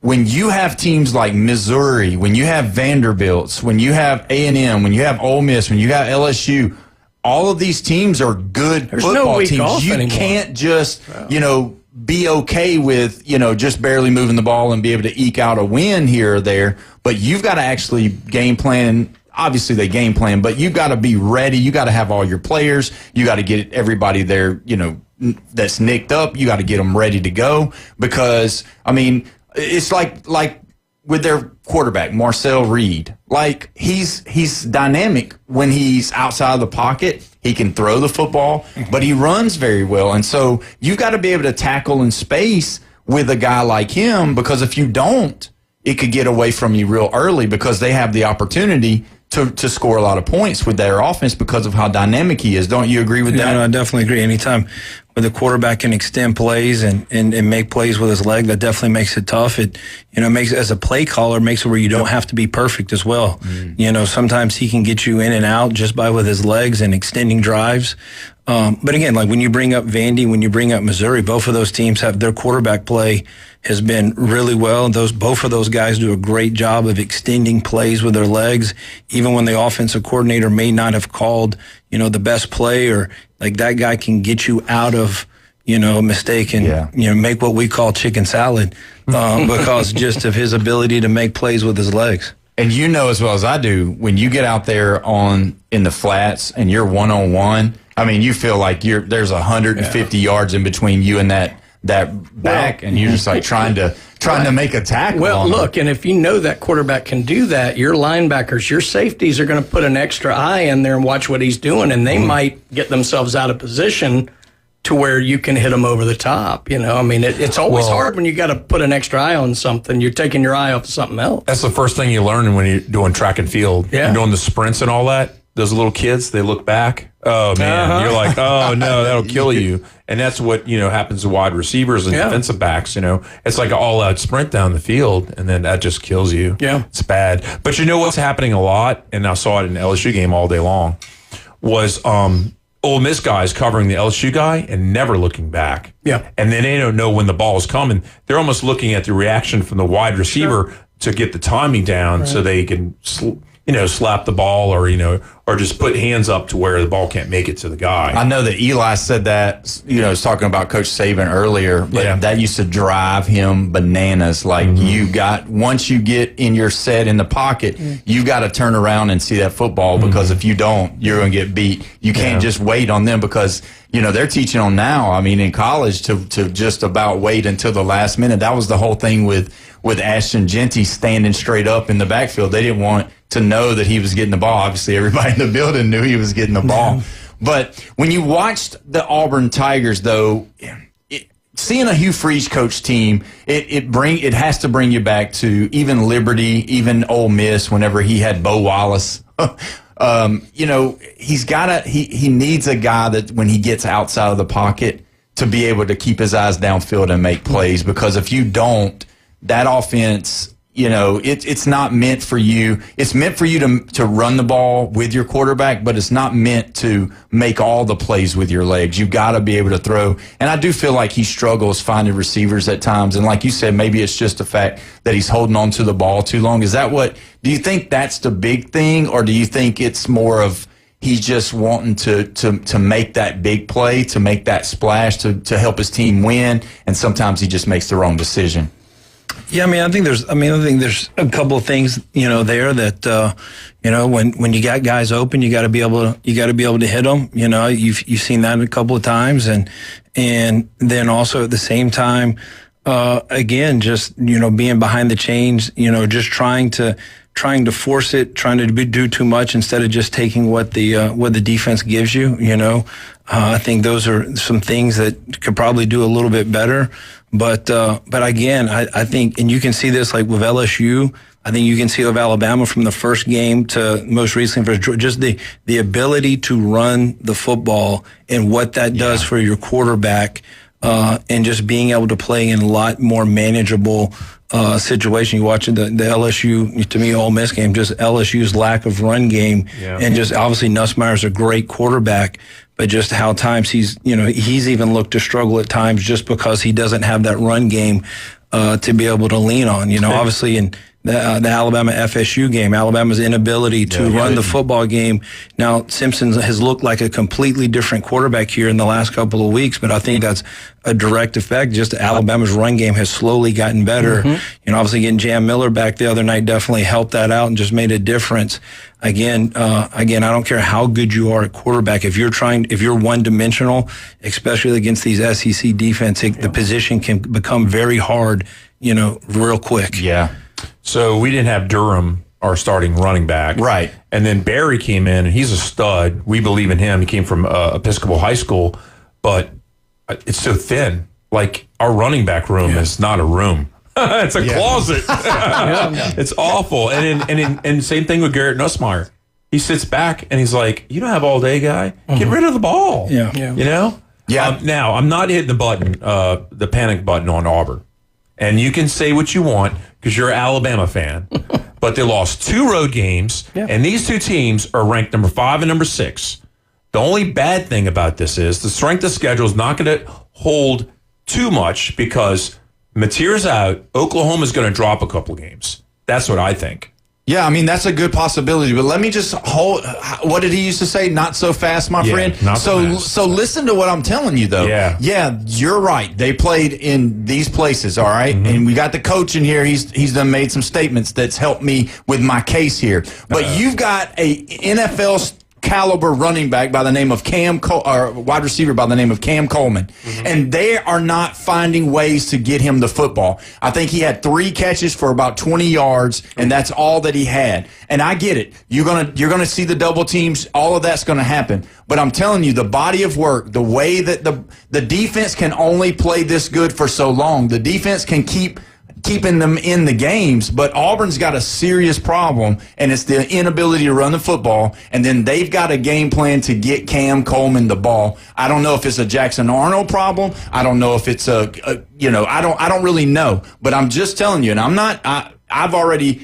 hitting the panic button on Auburn as far as being relevant in the SEC. Now, you're going to have to play them. If they're on your schedule, if Alabama, we got them at the end of the year, you better be ready to play because they're going to give you all you got, especially at Jordan-Hare. But I'm just telling you, by the way it looks right now, Jackson Arnold is struggling to grasp what Hugh Freeze is trying to get done. But this schedule is not Oklahoma. It's not Florida. It's not top-notch like that. They have this bye, and they're going to need it for Georgia because they're probably going to lose to Georgia. Well, and then probably. Then it's a must-win versus Missouri. Tough. They have a tough game against Missouri. Missouri's undefeated. Have to win. I don't care. Auburn can beat Missouri. Now, Jeff's right in this respect. We talked about it with Coach about Mosley. They're getting the bye at exactly the right time. They need this. They always play Georgia tough, especially at Jordan-Hare. And look, Georgia's a team that can be got this year. We've seen some things. They're unbelievably talented and athletic, but they can be got. And then you look at the Missouri thing, they're getting them coming to Jordan-Hare as well. Then you've got Arkansas on the road, obviously not having the year they want. Kentucky's coming to town. It's not a brutal schedule. Right. It's an SEC schedule. There's no week off. But I think getting the bye this week is the best thing in the world that could happen to Auburn. They can go work on a few things. They can dial up a few special wrinkles for Georgia. That crowd's going to be off the chain. I don't care if they're coming off of 2 losses. So I'm not pressing the button yet either. I think Auburn's still in okay shape. The Missouri game's a must-win for them because you got 2 losses in a row right now. I know you got the bye. You take the 3rd loss to Georgia, and you're following up with Missouri. You can't lose 4 games in a row. Let me tell you something. I'm not, and look, I picked Georgia to win the national championship this year, but I thought they were going to do it like Ohio State, come on late. Don't write off the fact that Auburn can't beat Georgia because I absolutely think they can. Wow. Now, obviously, a lot has to go right for them, but look at that game historically when Georgia should have pummeled Auburn. Who has played Georgia tougher than anybody in some of those championship years? Auburn did. Yeah. I'm still sorry, Coach. Hit the button. I'm hitting that button. Okay. I'm hitting the button on Auburn because, like you said, Missouri is. I don't care. I don't care where. I don't care if they're playing at Tommy Oliver. They are got to play Missouri. Missouri can score the football. Missouri's got a great quarterback. I think Pribula is doing great over there. He gets outside the pocket. He makes good decisions. And Auburn's defense, like Coach said, is keeping them in every ball game. You know as well as I do, that's a recipe for disaster when you don't have a good offense. So with the bye and then Georgia, so it's almost 3 weeks away. Yeah. This Missouri game. Injuries, anything could happen between now and 3 weeks. A lot can happen. But when we come back, PCB Hobby is going to be happening. You're listening to the Sports Blitz here at 104.3 ESPN Northwest Florida.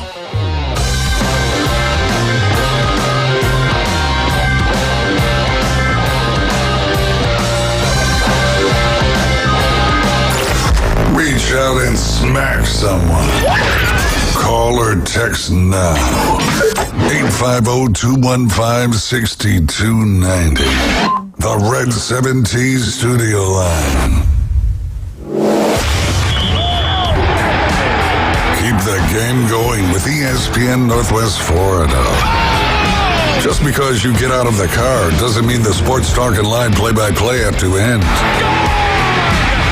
Just say, hey, Alexa, open ESPN Northwest Florida.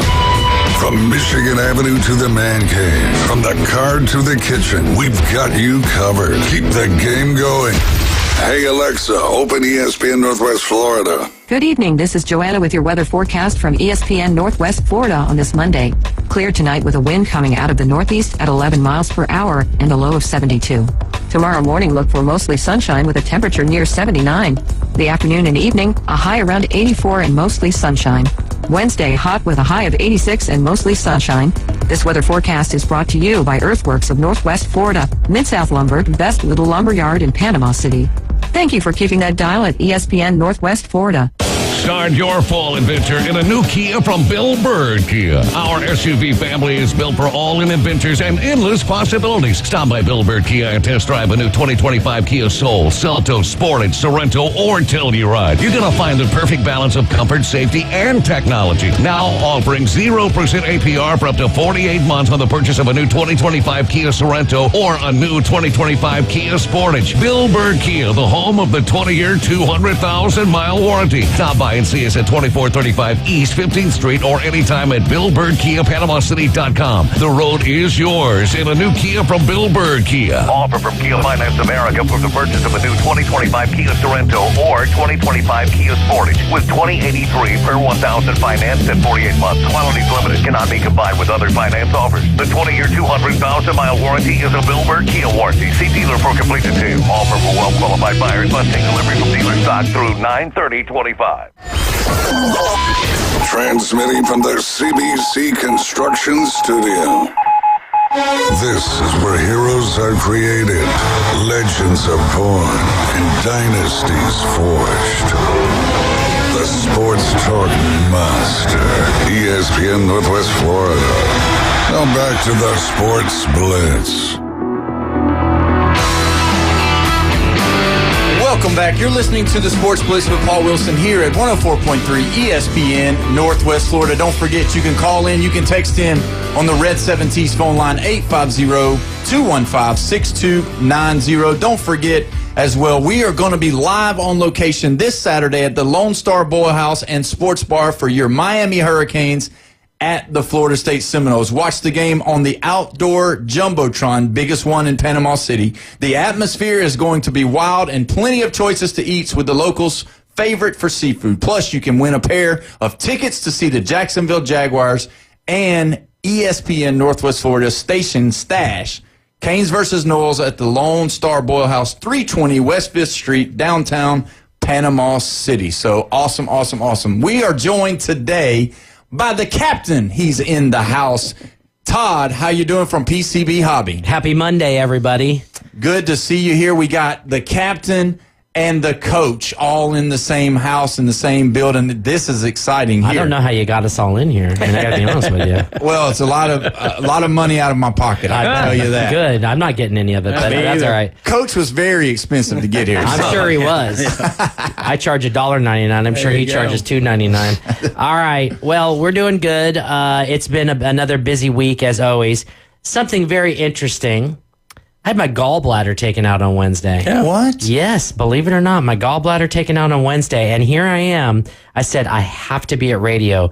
Come That's H right. or hell or high water. You know, I had to do it. I had to do it. So anyway, so I'm here. But I'm feeling all right and getting ready this weekend to go on a buying trip for more comic books. Like I need more comic books, but I do. And so I'm going to be doing that. We also have next week, we're leaving to go to New York Comic-Con. And so NYCC, they call it. So that's going to be exciting. And I believe, what week are we in? So we don't have trade day or night. No, this will be the kids Pokemon Learn kids to Play. Pokemon, yeah, coming up this Saturday. The kids Pokemon Learn to Play, and then of course the week after is going to be, which will be in New York Comic-Con, will be our Super Saturday. Right. So we're super excited about all that stuff. A lot of the out-of-towners have left the building. So well, here we are. Yes and no. We got fall breaks coming. So fall break's coming. So we're excited hurry about up. that. But it's been great. The radio and commercials have been great. A lot of locals have been coming in. So if you watch any type of sports, mainly football, college or NFL, you will see our commercial and be prompted to come in. So had a lot of people come in. The most exciting story is silver and gold are up. Oh my gosh. Crazy up. Like the highest they've ever been. Wow. Up. So that's been interesting. A lot of people coming to the shop, a lot of people selling. So that's been great. Yeah, I mean, I don't know what else to report today other than we are just slammed every day, all the time, nonstop. Well, I've got kids, you know that, and Coach has kids. And I'm sorry, guys. Just kind of, again, address this. What do you have going on for the kids? Like, what stuff can they do as far as coming into the shop? So the coolest thing about our shop is that we have low-end product. We have dollar boxes. Shoot, we have cards that are 50 cents, 2 for $1. We have stuff up to $5, $10, $20 cards. We have blaster boxes, which are a very cheap way to get into opening some packs. We have Pokemon, Magic, The Gathering, Lorcana, if they like the fantasy type stuff. And of course, every type of sport underneath the sun, even down to wrestling. Yep. So that's exciting. We have a ton of singles in the cases. If you like higher end stuff, ton of higher end boxes as well. Plus, remember, we're on eBay Live in all 4 categories. So if you're at home and you can't get to the shop, you can always shop with us by going on one of those channels of ours and bidding and buying stuff. Again, we can even open product live for you on video. So, well, and I was going to add to that, like with the kids, especially this Saturday with Pokemon. Well, the we do Pokemon the separate play, event, right. but any day, staff at every position, talks to kids, talks to adults too about, kind of walking them through what's a good thing to get into. Like, we always start with the question, well, what do you like? Right. Because you can always tailor it I've around been asked the question a million times in coins, what should I collect in coins? I said, the first question I always ask them is, well, what do you like? Right. And then that's a true statement. You do have to kind of get an idea of what you might like. If you absolutely know nothing, I don't know if you should really be collecting yet. You got to figure out what you like. Just in general, just walking in and saying, well, I kind of do like sports. I love watching baseball. Okay, so you want to collect baseball because you like baseball. And then you go down that route of, but who do you like in baseball? Well, really, if I had to pick a team, it'd be the Atlanta Braves. Okay, cool. So you like, Ozzy, or you like, Acuna, or, whoever, and so you can direct people. But same with coins. And I also tell everybody, especially in coins, start a set. Yeah. Start a set. Go and say, I'm going to do the penny set. I'm going to do the Lincoln penny set.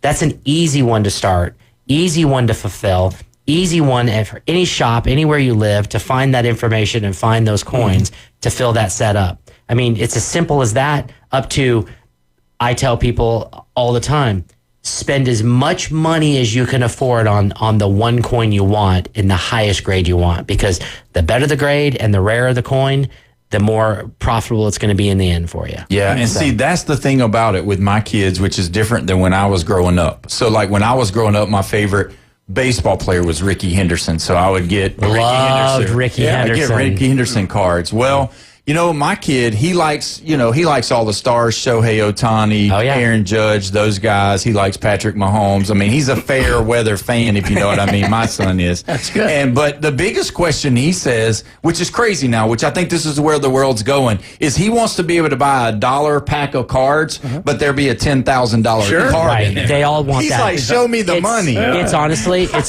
what I call it, the YouTube syndrome. Yeah, sure. They all want to be YouTubers. I mean, it used to be that way. Now it's TikTokers. Heck, most of them film themselves opening it now. Right. And that's crazy to me, that's self-fulfillment, like right away, the instantaneousness of it that they want. And so I got a quick story. So I went through some of my sports cards. I was telling Brian earlier that I had grabbed some of my stuff that was still at the retail store and moved it to the warehouse where I mainly am. And it was some of my personal collection that I had collected over the years or whatever. And so I got to looking at my sheet, because I keep a sheet of all my cards. And I got to looking and I was like, oh, I have a couple Shohei Ohtanis. Cool. And so I'm like, Shohei Ohtani, 2018, Donruss Optic, in a mint 9. And I was like, okay, this is a pretty decent card, right? Or no, it was 10. It was 10. And it was him batting. Or it was the Bowman Chrome. That's right. It was him batting. And I had $600 written down on it. That card's going for $1,800 now. Yeah. Wow. $1,800 in that grade. I was shocked. But that's my point. Yeah. Is that I bought that 2 years ago, 2.5, 3 years ago. There's always room, but you got to put the time and effort in. And here's what the young crowd doesn't understand. You're young. Yeah. Oh my God. Yeah. Seed your money around a little bit here, a little bit there, a little bit here, and hold. Yeah. Just hold. Because one of those is going to hit, and over the longevity and long term of it, you're going to, and Ricky Henderson would be no different. Yeah. If you had picked up Ricky Henderson's back in the 80s, his rookie card, high grades, as high grade as you could afford for $12, $20, $15 a piece, which back then was a decent amount of money. That's like a $50 bill back then, right? But still, and you had him graded and you got a 9, that's a monster card. Now. You said y'all do Pokemon Learn to Play on Saturday? On Saturdays, absolutely. What time does that start? It's got to be somewhere around noon. Yeah, I want to say somewhere in that time frame. I would say reach out to the shop to know for sure. And here's what you do. You can go on our website, PCBHobby.com. We have a calendar of events. Click that calendar. It will absolutely tell you what time. Because at my house, we got 1 million Pokemon cards, and nobody knows how to pull it. They need to come. That's they right. Need to come. I got 3 boys, and we have 1 million. We got 1 million cards. We just we're sitting there looking at it. You need to bring the cards in. There's guys there that'll sit down with them, tell them what the valuable stuff is that you don't want to play, and they'll tell you about the stuff you do want to use to play. They can show them how to build a deck. They can show them how to play the game. It all happens the first Saturday of every month. And it's very important, because the younger generation is what ends up fueling. You guys would be shocked to go to a coin show, a large coin show, and see some of the kids that are 13, 14 years old running around there. Just hundreds of thousands of dollars of coins in their little briefcase. Wow. You'd be shocked. Oh, yeah. No, this is legit stuff. Cards. And you see it with cards too. It is nasty and insane. But I don't want people to kind of get intimidated by that in this, because I get this question a lot in the shop, and I'm sure when you were every day in the retail shop, you got it too. People go, well, you must have an unbelievable collection and all like this. And I mean, we've been doing it a long time. Yeah, we got some great cards, but some of that is stuff I'm putting away for financial reasons. Right. The stuff I collect really isn't very expensive. Yeah. But it's just stuff that I find whenever anybody really asks me cool. that, I say maybe. Yeah. I might have some stuff. Yeah. I might not. Yeah. You know, I like money. Yeah. You know, but I want to save as much of it as possible. So that doesn't mean that I necessarily have a huge, awesome collection. You can do You know what it I mean? a million ways. Like what I enjoy, what I have fun collecting isn't necessarily that expensive. Now, with that having been said, Some of it is. I can't lie. I collect mantle. Collect a mantle. I have almost every mantle there is. Yeah. And so obviously that's kind of expensive. Yeah. And especially the higher the grade you go, the more expensive the card gets. So that's important to me. And I collect that. But I also like vintage. I'm a vintage guy through and through. I'm vintage in comic books. Obviously, coins are vintage for me. And sports cards are vintage for me, too. And so I'm much more of a vintage guy. I knew nothing about comics till 2 years ago. Yep. And I started learning. And I know a ton about vintage comics now. That's what I'm going to pick up all throughout Florida this weekend. Is collections of vintage comics. And when I say vintage, 1970s and older, in the 60s and the 50s. It's called Silver Age and Golden Age. That stuff interests me. I love old stuff. Now, not for the same reason I love old sports cards. Yeah. You guys have heard it a million times. You may not have heard it from me because, you know, we're new together. But I collect old sports cards because Mickey Mantle, he dead. Right. Yeah. He ain't going to mess anything up. Yep. He's not. He's not doing an OJ. He's not doing an OJ. That's right. It's just simple as that. Yeah. So I collect the old stuff, the guys that have passed away, because I know there's no ruining that card. Right. Because of some stupid thing. That's why I have very few new cards. Happen to have an Ohtani card, happen to be lucky. I might sell the thing soon. And the reason I might sell it is because I'm not attached to that. I'm not telling you he's going to end up being one of the greatest players ever.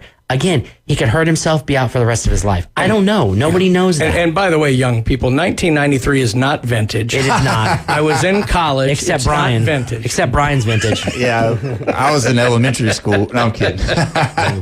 But yeah, so it is crazy when you look at how these kids, you know, because we talk about it all the time. Every kid has got a tablet. Every kid's online and all that. It's just like the show. You know, we'll have 1,500 views or 1,600 views, and then my kid's like, "Yeah, Dad, I had 2,000 last night in an hour." If you could teach the kids, though, if you could just get through to them this simple fact: longevity is where you make all your money. It's true. And if you could just get that fact that take that $5 bill Grandma gave you and go put it into something and just hold it. Just hold it. Don't ever put your money into something you can't afford to, but when you can afford to, put it in it and save it. Just save. I turn around and I look now in my life. I'm 49. I'm about to turn 50 next year. And I'm like, you know what? I have done a really good job of putting my money away. And not cash. Not cash. You guys Things are probably... that work. Things that work for me. That's what I do. And I love it. That has always been my thing. I used to count my pennies in my piggy bank. And I was always about money. And this, what I love so much about the business that we're in now is that I actually love collectibles. I love it. It's not about the money anymore. That's money and things are byproducts of doing what you love. Yeah. And we love what we do. You can go in our shop and see it. It's clean. It's nice. Everybody's friendly. Everybody's in a good mood. There's lots of different ranges of things to buy. I mean, nobody's punching a time card. You're right. You can't walk in there and be like, yeah, this place sucks. I mean, you're not going to. There's no way you would. Oh, sure. I got a few negative Google reviews. Why wouldn't we? When you tell somebody that their cards, are terrible and that they're not worth anything, they're going to leave you a negative review. But that really has no bearing on how, again, cleanly, how nice, blah, blah, blah, blah, blah, blah, blah, blah.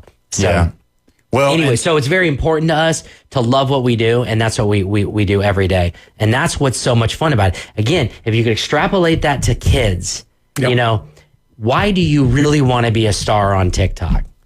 Like, a kid would never be able to answer that these days. They don't really know. Well, because it means money. I guarantee you that's what come out of their mouth. Because it means, because I can make money. Well, you really doing this for the money? You're not doing it because you love being in front of the camera? Because you love talking about whatever X is? Think about that. Yeah. I mean, that's true. That's people really, who make it are the ones who love it. I can tell you right now, that's why Gary Vee's made it. It's not because Gary Vee is just some smart guy. It's because he truly loves what he does. And it shows in everything he says, everything he does. And that's why he's made it to where he's made it. And I love that about the guy. again, I don't agree with everything Gary Vee says, but I do agree with the fact that his attitude is everything. Right. And I love that. So last Monday we talked about there was some new stuff coming out. How did that go with Good the Lord. I mean, it was a hell of a week last week. Yeah. I mean, you had Bowman Chrome Baseball, which is a huge product. That was on Tuesday. Disney Chrome, good Lord, has it been hot. That was on Wednesday. You had the Royalty Basketball on Thursday. It's obviously not as big a basketball area here, but then WWE was on Friday. It's a little bit lighter this week. Wasn't there a new Pokemon product that just came out too? There was a new week set. ago. New set, yeah. New set. Funny thing is, one of the things that drops this week, Topps Chrome SpongeBob is actually out on Wednesday. They'll make cards for everything, but it's not as heavy on sports because it was such a big week last week. Sharon, if you're listening, do not hear that last statement. She loves But SpongeBob. yes, the new Pokemon set has She's been blowing us up. She's She's blowing us up. She said Oktoberfest, Big Kern did a 24-hour. Yes. Oh, I totally forgot about that. Yeah, so there's a comic book a series called Invincible, started back in 2000, let's call it 8, 7, 6, 5, somewhere in there. Mm-hmm. Anyways, and we did a run from the end of Invincible, which is I think 144 issues, down to number 1. Wow. Over a 24-hour period. So Big Kern, who works for us and our comic book streaming guru, he did a 24-hour stream and did that. And then, of course, yeah. And Did you pay him hourly? No, no. I paid him like $22,000 a year, and I get the most out of him. That's You know what what I'm I mean? talking about. We told you guys last week, invest in Mountain Dew and Sour Patch And we did, Kids. and we did. Yeah, he had a whole huge thing of candy, and it was funny. That's Anyways, awesome. 24-hour stream straight. Wow. It was amazing. Yeah, I couldn't So imagine that was a doing lot of fun. anything 24 hours. I know, right? And then Oktoberfest is coming up.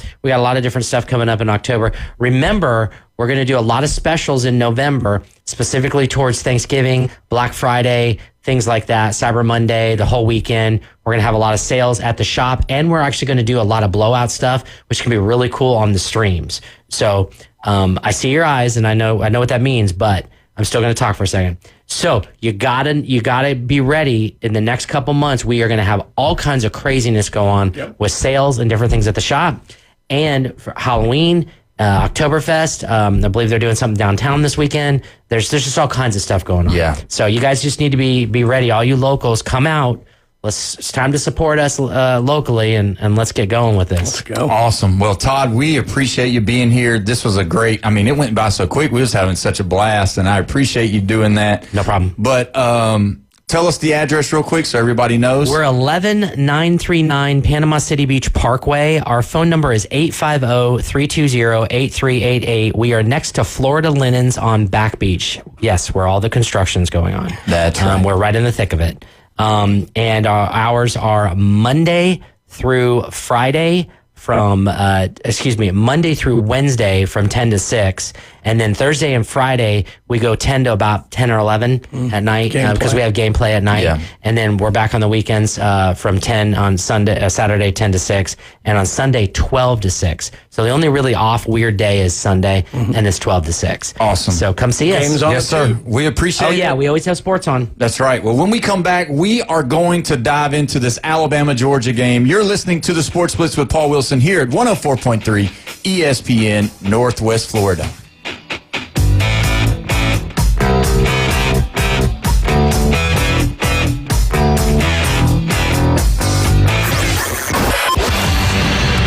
Call or text him now on the Red 7T studio line. 850-215-6290. 104.3 ESPN Northwest Florida is your home for the NFL. Touchdown, Denver! We bring you the biggest games every Sunday, Monday, and Thursday night. Oh, he's got the first down!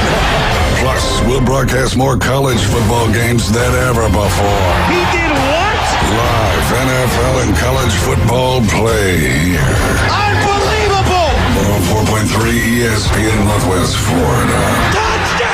Are you hungry for authentic Mexican cuisine? Then come to El Rodeo Tequila Bar and Grill, where we serve up the freshest, most flavorful dishes on the beach. El Rodeo Tequila Bar and Grill, a great location, comfortable atmosphere, and happy hour from 3 to 7. Buy one, get one free, regular margaritas and 12-ounce house drafts. And you're going to love their lunch specials Monday through Friday from 11 to 3. Plus live music Wednesdays and Saturdays starting at 5:30. El Rodeo Tequila Bar and Grill, Thomas Drive across from the Navy base. And 10908 Front Beach Road. Tired of boring merch and want your brand to stand out like the big names? Elevate your look with Red 7 Tees. They don't just print shirts, they create bold identities. They are a veteran-owned custom apparel shop providing the kind of detail that turns heads, using high-quality digital printing and embroidery to give you that unique style you love with no minimums or cookie-cutter designs. From small business to sports teams, if you've got a vision, they'll help you wear it proudly. Visit red7tees.com. Krispy Kreme Donuts has whipped up a little magic for Harry Potter fans. A donut collection inspired by the House of Hogwarts, the Sorting Hat, and a shimmering golden latte. The Harry Potter collection now available for a limited time at Krispy Kreme Donuts in front of HCA Hospital, 23rd Street, Panama City, and the Ross Clark Circle in Dothan. Krispy Kreme Donuts since 1937, where you get them hot. If you build it, they will come. We're live from the CBC Construction Studios. Can you take the hits? Here comes the Sports Blitz. 104.3 ESPN Northwest Florida.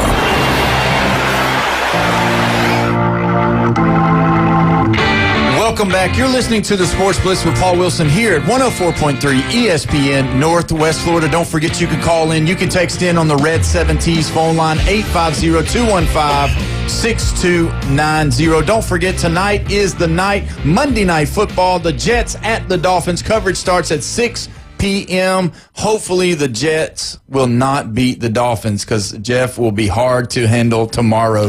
Them Dolphins just don't. I don't know. How about them Saints? I got the Saints too. We got the good Dolphins in the building though, and that's the good thing. Yeah. So either way, we got Coach Tommy Joe Whidden in here with us talking college football. And Coach, you know, you said it earlier, how important for this Alabama team to get back Jam Miller, to be able to run the football, to be able to put some yardage in the backfield instead of relying on Ty Simpson to lead the team in rushing like he did in the game against Florida State. But when you look at it, now you see Alabama imposing their will a little bit, using their offensive line to be able to push, to be able to get to, you know, run the football. How important do you think for Alabama that's going to be going forward? Oh, there's no doubt. I mean, again, anytime you can run the football, the biggest thing in being able to run the football is just getting yourself into manageable, you know, second, third down situations where you as an offense get to dictate, you know, how the game is going to go. And, you know, the running game is, like we said earlier, the quarterback's best friend.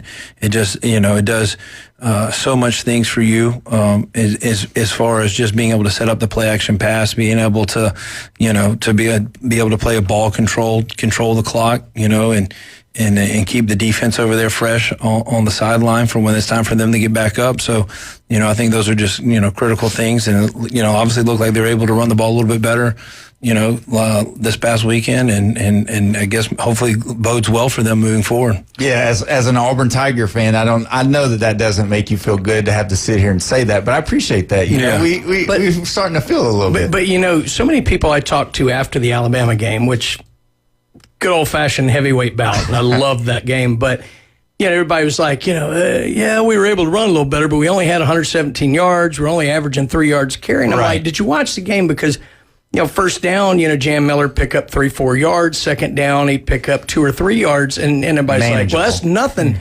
But everybody made a big deal out of Alabama's third down conversions, which were tremendous. But most of those, 3rd and 4 or less.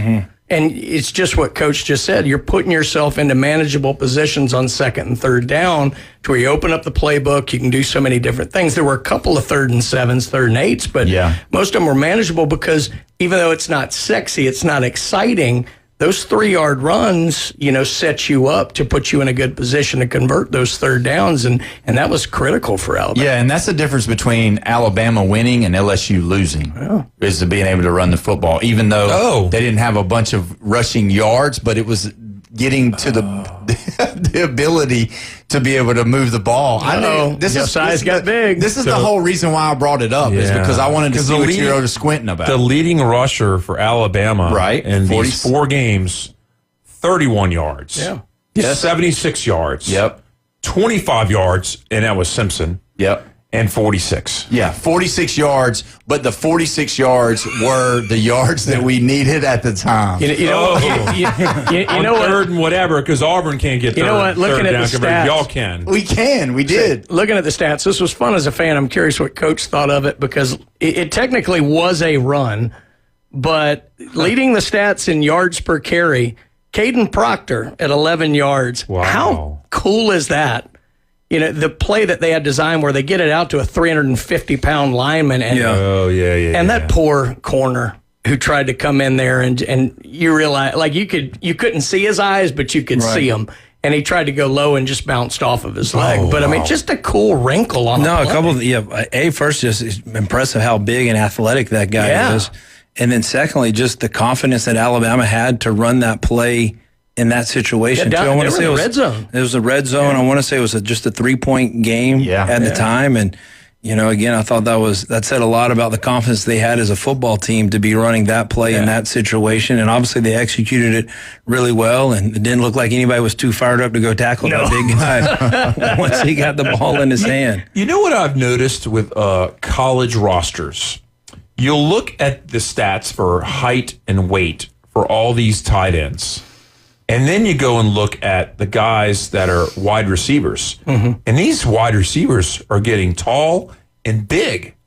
And you know how, like, you were talking about, I can't remember who it was, had 18 completions for 125 yards, which is completely awful. I mean, you're not even averaging 10 yards per completion, not attempts, completion, right? Arnold. So, I mean, that's like 6.8, yards per completion. That's awful. So I'm not saying everybody's throwing it into the flat, but I'm also, what I am saying is that a lot of these wide receivers are almost the size of like tight ends. Mm-hmm. And you're not having this all-out speed where everybody's just running down the field and, and getting open anymore. Yeah. For a lot of teams. Now, I'm not saying all the teams are like that, but there's a lot of teams like that in college now. And I agree with you, but getting back to that, it made me think about, because I told you I coach youth football, and they put a big R on your helmet for restricted if you're 100 pounds or more, and they don't allow you to run the football because it's unfair advantage to be able to, because those little kids playing cornerback, or, if you do that play at the little league level, you got a kid that's weighing 50 to 60 pounds, and the kid catches it over there. And he's just going to, the kid will probably run away from him. But that's what it made me feel like. It made me think like it was just like a man out there running around with a bunch of boys. And that guy is unbelievably athletic. That's why he's like the number 5th right now projected to go in the first round. And the thing is, though, when you look at him, he's so big, and technique has to be a part of his life. So I believe that's why he's so athletic, because those rushers, those edge rushers are 250, 280, 290, but they move like 200-pounders. Mm-hmm. And being able to block those guys because he's playing against the SEC, those guys are really the ones that are such great athletes. So the big players that are like that nowadays, they have to be so athletic. I mean, you've got 2 tight ends at your program that are big and strong and athletic, and a couple of times when Zero would get you, what's his name again? I'm sorry. Fletcher. When Fletcher, do y'all call him Fletch? Call him Fletch. Oh, that's so cool. I love everything about this. So when you throw the ball to Fletch, and he's out there, and still you got cornerbacks that are giving up 75, 80 pounds to him. You ought to see him just running, and not only that he runs away from some of them, and it's just amazing how athletic some of these guys are. And it's like, gosh, How and it goes back to your point about these guys are going to touch the football as much possibility as I can get them the ball because it's an unfair advantage every time. Well, one of the most impressive things that I saw, speaking of that big left tackle, they showed I saw a thing on X of just his pregame warm-up and routine, how they had those hurdles set up. They had a high hurdle and a low hurdle, and what is he, 6'8", 3-something, and his ability just to bend and get underneath that hurdle just effortlessly just speaks to his athleticism, his ability to move. Again, you can see why he's so highly touted for the NFL. Yeah, and that's a big deal. Hey, he's 6'7", he's 360 pounds. You have a strength and conditioning coach? We do. Okay. Sean Maddox does an awesome job. Do these kids ever get like crazy thoughts like they're going to bench double their like body weight or something like that? You know? I mean, we definitely got strong boys that can we got some guys that can do way more than their body weight. So when I used to lift weights, and bench press was my favorite of all things. I did like curls a lot, but double my body weight was my goal, and I never did get to it. And I just thought, are there some kids that are really into the body? I mean, like our middle linebacker Wyatt Fleming. I mean, he weighs 210 pounds, and he can bench. He's done as much as 435. Holy cow! That's what I was going to ask. So you can tell. Yeah. In your career, have you ever had to tell a kid maybe chill a little in the weight room, like you're over? Yeah. So like for us, like in the squat rack, like once kids hit like 500 pounds, like the juice isn't worth the squat. Like we got it, but like you can squat a lot of weight just to hurt a back or something like that. To me, it's really.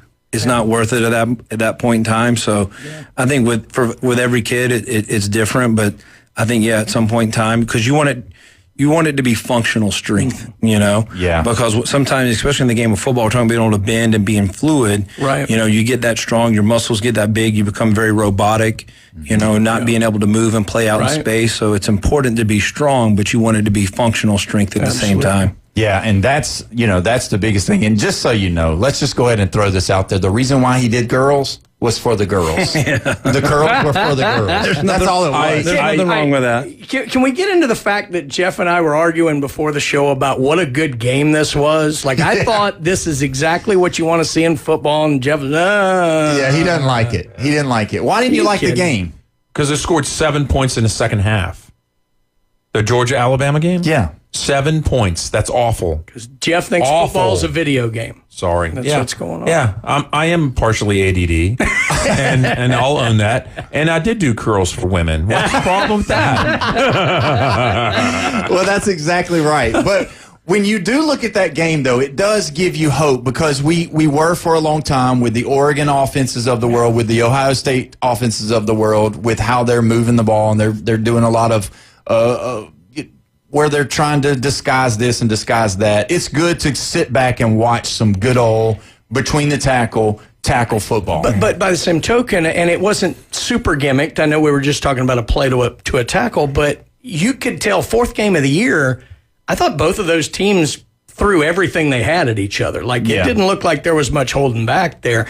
And there were big plays all over the field. Over the field. Defense, offense. Like, it wasn't a one-sided game. I just thought it was excellent. Look, I probably liked it better because Alabama won, but it was a heck of an exciting football and when you get a bunch of 5 stars with some good coaching, you know what you're going to get. Well, that's it for us today. We did it. We made it to 6 o'clock. Thanks for listening to the Sports Blitz with Paul Wilson here at 104.3. Thanks, Coach Tommy Joe Whidden, for being with us. We will see you guys tomorrow talking about them Seminoles.